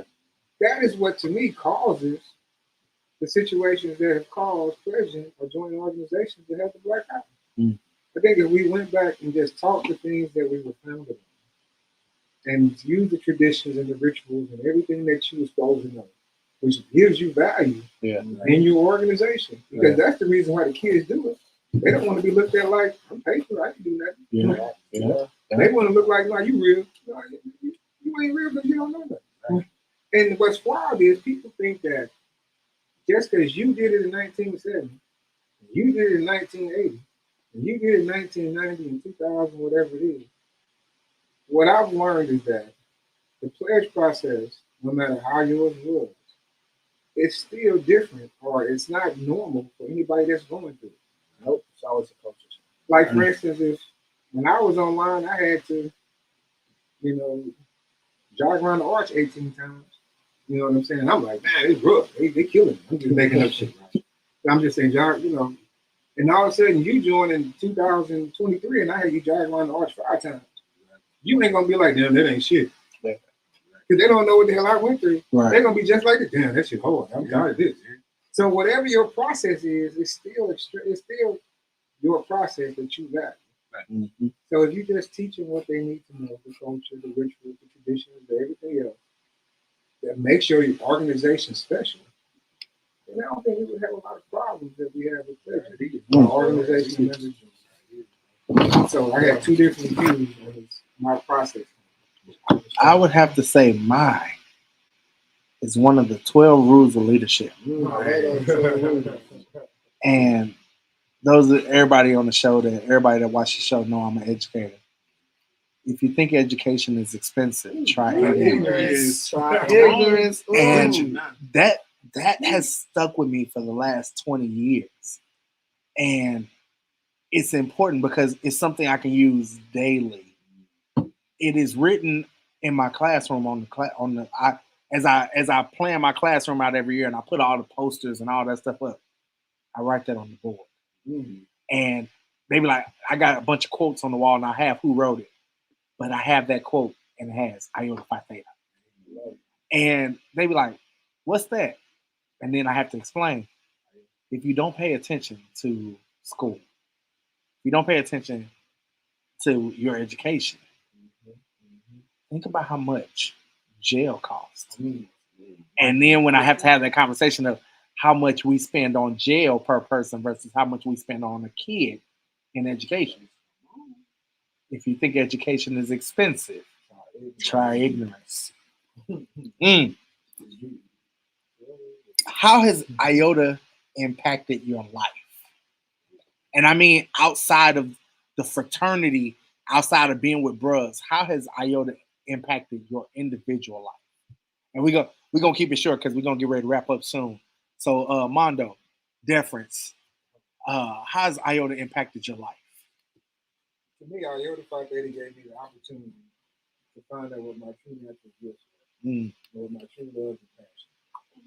And it gave me a platform to be able to experience it and experiment with it to make me successful as I am today. Mm. You know what I'm saying? I can't even explain how I'm so grateful to it. Because I don't think I would look at life the same way if it wasn't for some of those situations. Mm. So that's the biggest thing to me. Jake? First Iota, I was 19, so it really gave me like foundations. Deep foundations, deep structure for my life, really set the groundwork and the framework, right? We talk about 12 rules of leadership and some of the things that we learned as we go through the process. A lot of those things really set the tone for me, and how I approach life. So yeah, maybe a better man, for sure. Cam? Iota has definitely helped bring me out of this shell that I've always been in, for sure. Before Cleveland, I was definitely pretty shy. Like, I wouldn't get out much. I had my select group of friends, and that would just be it. But, like, even recently, this year, doing 2-step shows. Yeah. I never did that before. I don't like crowds. Like in high school, I was just like a big group of us. It's like 20 of us on the step team. Yeah. Like, it's 5 of us. Killing it. Mm-hmm. Shout out to the E. Hey, shout out to the brothers on the step team, man. Y'all did a good job as march down, man. And both marched down. So, DeMarcus, man, what's up? Iota has really taught me mindset. Mm-hmm. Always be able to be open-minded about anything and everything that you approach. Never come with a closed consensus. Always keep your thoughts open at any moment because your outcome or your situation could change. Be ready for anything. For me, brothers, it made me a fan of the underdog. Hey. It made me a fan of the underdog. Everybody who knows me, I will root for the underdog at everything. I don't care if the underdog loses by 70. I'm still rocking with them because there's still effort in the underdog. There's still effort and love and passion. I coached football, and I remember coaching a team I was at Sumner back in 05, 06 coaching. Rest in peace, Ricky Lathan. And I coached that brother, and he ended up becoming frat later on. And I remember we didn't win every game. We won some, lost a lot. But it didn't lessen the daily practice. It didn't lessen the lessons learned. It didn't lessen the relationships built. Just because we weren't the state champions, just because we weren't the ones that everybody knew and loved, and we didn't have fans at every school, it didn't lessen the experience, the fraternal experience that was shared amongst brothers, whether it was 2 or 3 of us or 20 or 30 of us. Yeah. Last question before we get to my favorite part of the show. What would you tell someone interested in pledging Iota, either undergrad or grad? What would you tell them? I did a great job with these questions. I'm telling you. Definitely. Yeah. They saucy. They make me So I'm gonna go around the table this way. What would you tell somebody interested in Iota? be strong within yourself because it truly takes a man. Mm-hmm.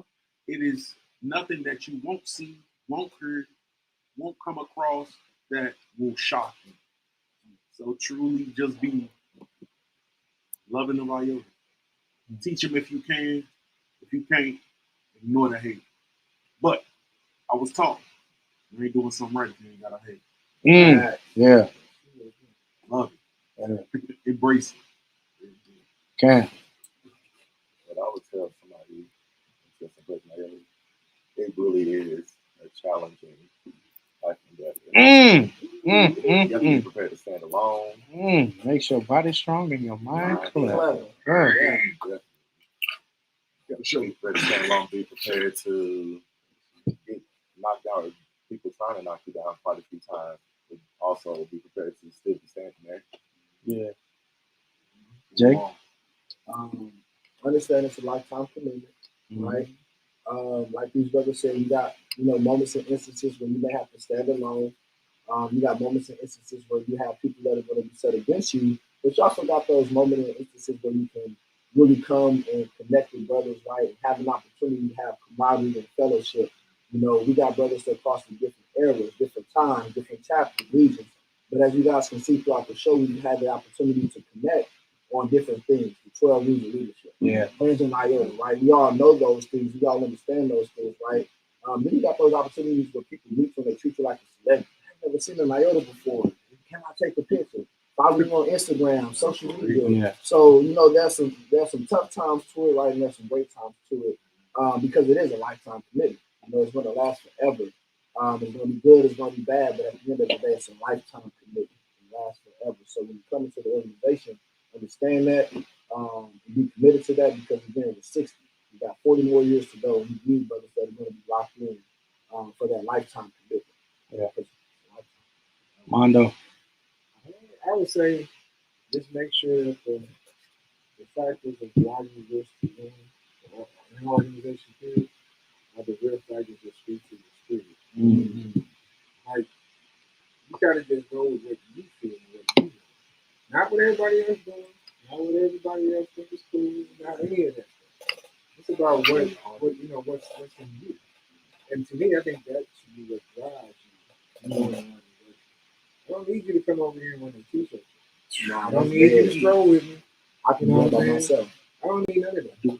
But I need you to be true to what you're doing because, like you said, it's a brotherhood. I'm gonna be with you for the rest of your life. So it's a lifetime. So to me, like I said, it has to speak to your spirit. So you read this history, and you're like, I'm cool. But no, this ain't you. Right. You know what I'm saying? Because it's cool. And you sell it. You know what I'm saying? I love the throwback singing, bro. I love it. For me, Iota's a marathon, not a sprint. Yeah. It's a marathon. I've been in the Frat almost 20 years, and sometimes I was running fast. Sometimes I wasn't running at all, and I was walking. But the idea is to continue moving and move in whatever space that is necessary.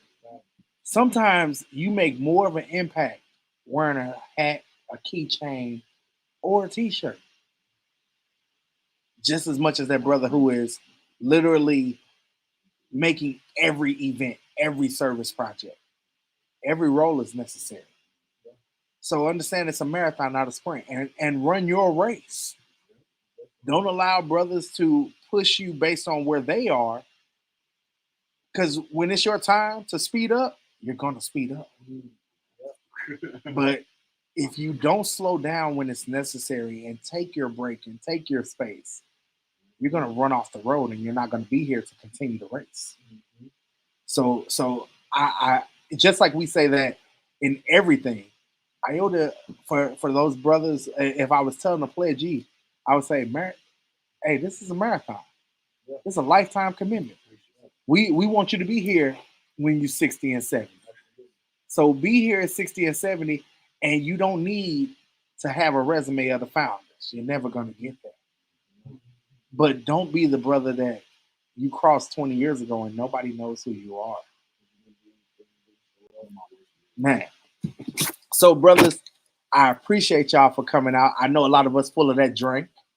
We came straight from the happy hour. And shout out to the happy hour. Because there was a lot of beautiful people at the happy hour. It took a lot for these brothers to want to leave the happy hour. So I know Mondo's been on the show before, so he understands what we're getting ready to do. This is my favorite part of the show. It's called the Rapid Fire. Think long, think wrong, like a good game of spades. For those of you that have played spades and y'all know how we bust tables and, study long, study wrong. So first word that come to mind when I ask the question. Okay. All right. I'm going to call your name. It's on you when I ask. All right. Hot seat. Here we go. If you could say one word to culminate your Iota experience, what would that word be, Jake? Marriage. Marriage. DeMarcus. Humbling. Oh, Yeah. No. Cam. Yeah. Amazing. Mondo. I'm whirlwind. Ooh. Your huh? Oh shit, Nico! I forgot you was back there, Nico. Nico was like, ugh. A good love affair. It's a love affair. If you would listen to what I said earlier, it's a love affair. Favorite Iota Stroll song, Cam. Yeah. DeMarcus. Gotta say Rosa. Jake. I gotta say Rosa Parks. It's Founders Day, man. Mondo. I gotta be different. Come on. Old school. Time of Percolate. What we got into that? Oh. What stroll could you have possibly been doing? Hey, that's that old school. Yeah, hey. Hey. Mine, I got to shout out to the OVR, man. Down for my niggas, bro. See, man. It's nothing like a strong ass centaur walk to down for my niggas with. It's like, please get in our way because you gonna feel this bow and this shit. If you, all right. So here's a choice. Here's a choice. Okay. I know Mondo, I know Jake, myself have all had state and national, regional and national positions. Yep. Go back online or be international Grand Polaris. Mondo. I'll have to be Grand Polaris. I gotta go there. Jake? I've enjoyed my time as the state director, but I'm going back online. Cam. DeMarcus?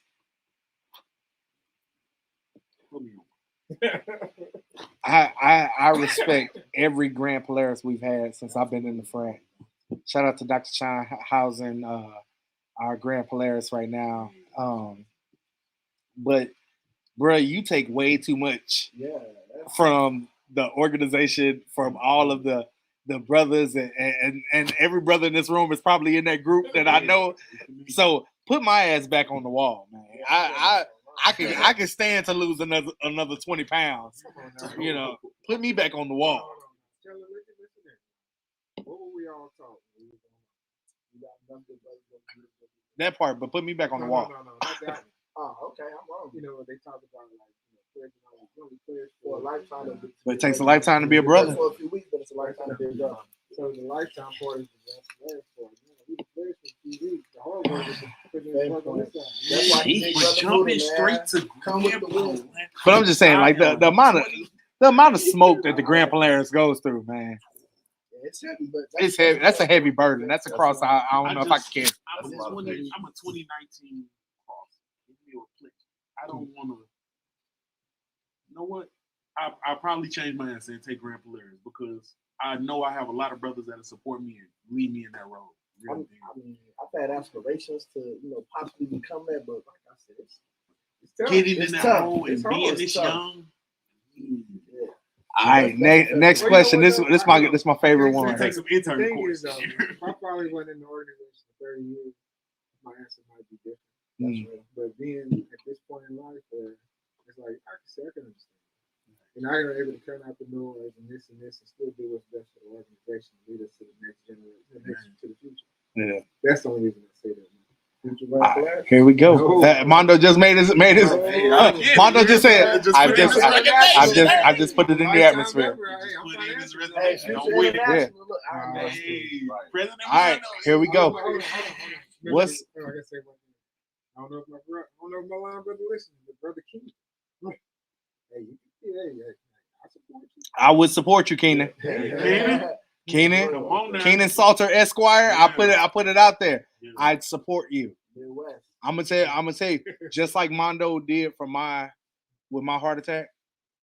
A lot of brothers that know, my wife had a life-threatening situation happen back in 2021, and I there was a point in time where I thought I was gonna lose her, and Keenan Salter called me one night about 2:00 in the morning and talked to me till about 4:30.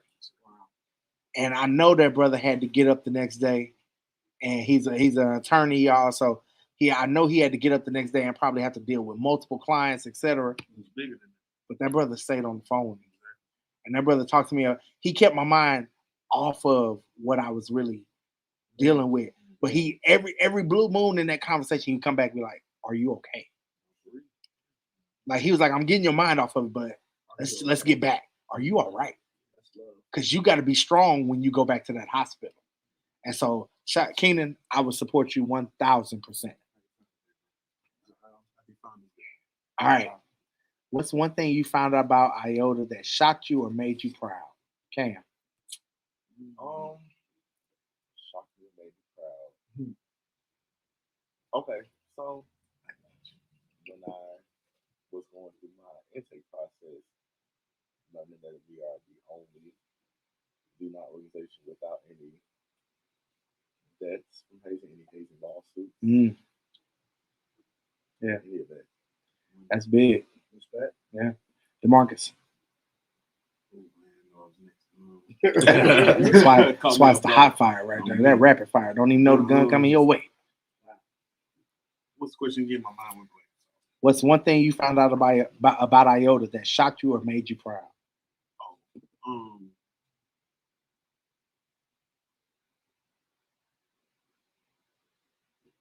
Is that Iota has came in these 60 years and has done what others have done in 100 of years? No, but not to say that we really leaving our mark, because that's what we being that we are able to take individuals from all nations, for real, and really deal, find their best, and I don't know, I guess added to the pot in a sense is astounding to me. The people I've met, I thought I've never crossed paths. Jake. I'm gonna honestly say the story that this brother shared earlier about his impact and influence on not only just getting Iota into the NPHC, but actually influencing the expansion policy of the NPHC. Like that's something that we learned about, right? But to know that Iota, you know, influenced that and impacted that, and one that we know. Right, and one that we know. I mean, that's my chapter charter member. I'm over here doing the dance on the inside. Hey, the towel in the building. Hey, that's what we do. So yeah, that story right there was like, wow, I'm proud. Mondo. I'm shocked. You know what's shocking? He's seen it all, did it all. No, I didn't like that, but I think to me is I really don't have anything that's just off the top of my head other than like the fact that the organization is a living, it's a living organism basically. Things come and it goes, it dies and it grows. It just it's part of the cycle. It's just a cycle, and seeing it over and over again, and seeing how it grows and the resilience that the organization has. That was something that shocked me for real. It was just like, man, I guess you don't look at it when you're young. You don't look at life as like this really big cycle. Exactly. Yeah. And then as you get older, you see it, and you're like, man, I'm really shocked at that. It's cool. I'm going to completely just blow the roof off this. This is the most crazy. This is the craziest thing. When I was an undergrad, I learned that we had a bruh, and that's because I grew up in the BET Uncut era. Jesus. And shout out to Black Jesus, Black Frat from Jesus. Michigan. Yeah. Those of you who watch BET Uncut, like the rest of us, there was an amazing song that came out in the late 90s. Said, "I'm trying to kick it tonight. What that thing smell like." Yeah. Shout out to my frat brother Black Jesus. If you go back and watch that video, you see a dude with a massive Iota tattoo. It's a centaur. It says Iota Phi Theta on the top of it. I know the video is out of line. I know the song is probably get you canceled in 2023. But shout out to Black Jesus, man. I still believe that he should be on the Iota notable list. In the entertainment In the entertainment section. Because I guarantee you, I saw it before I pledged. So if I saw it before I pledged, hey, that was Iota. Hey, so he should be on there. And don't act like I don't care if you're saved, sanctified, full of the Holy Ghost. Don't act like you ain't watched Uncut at least once, because that's how you watched up and watched Pastor Kearney Thomas. Because you knew about that.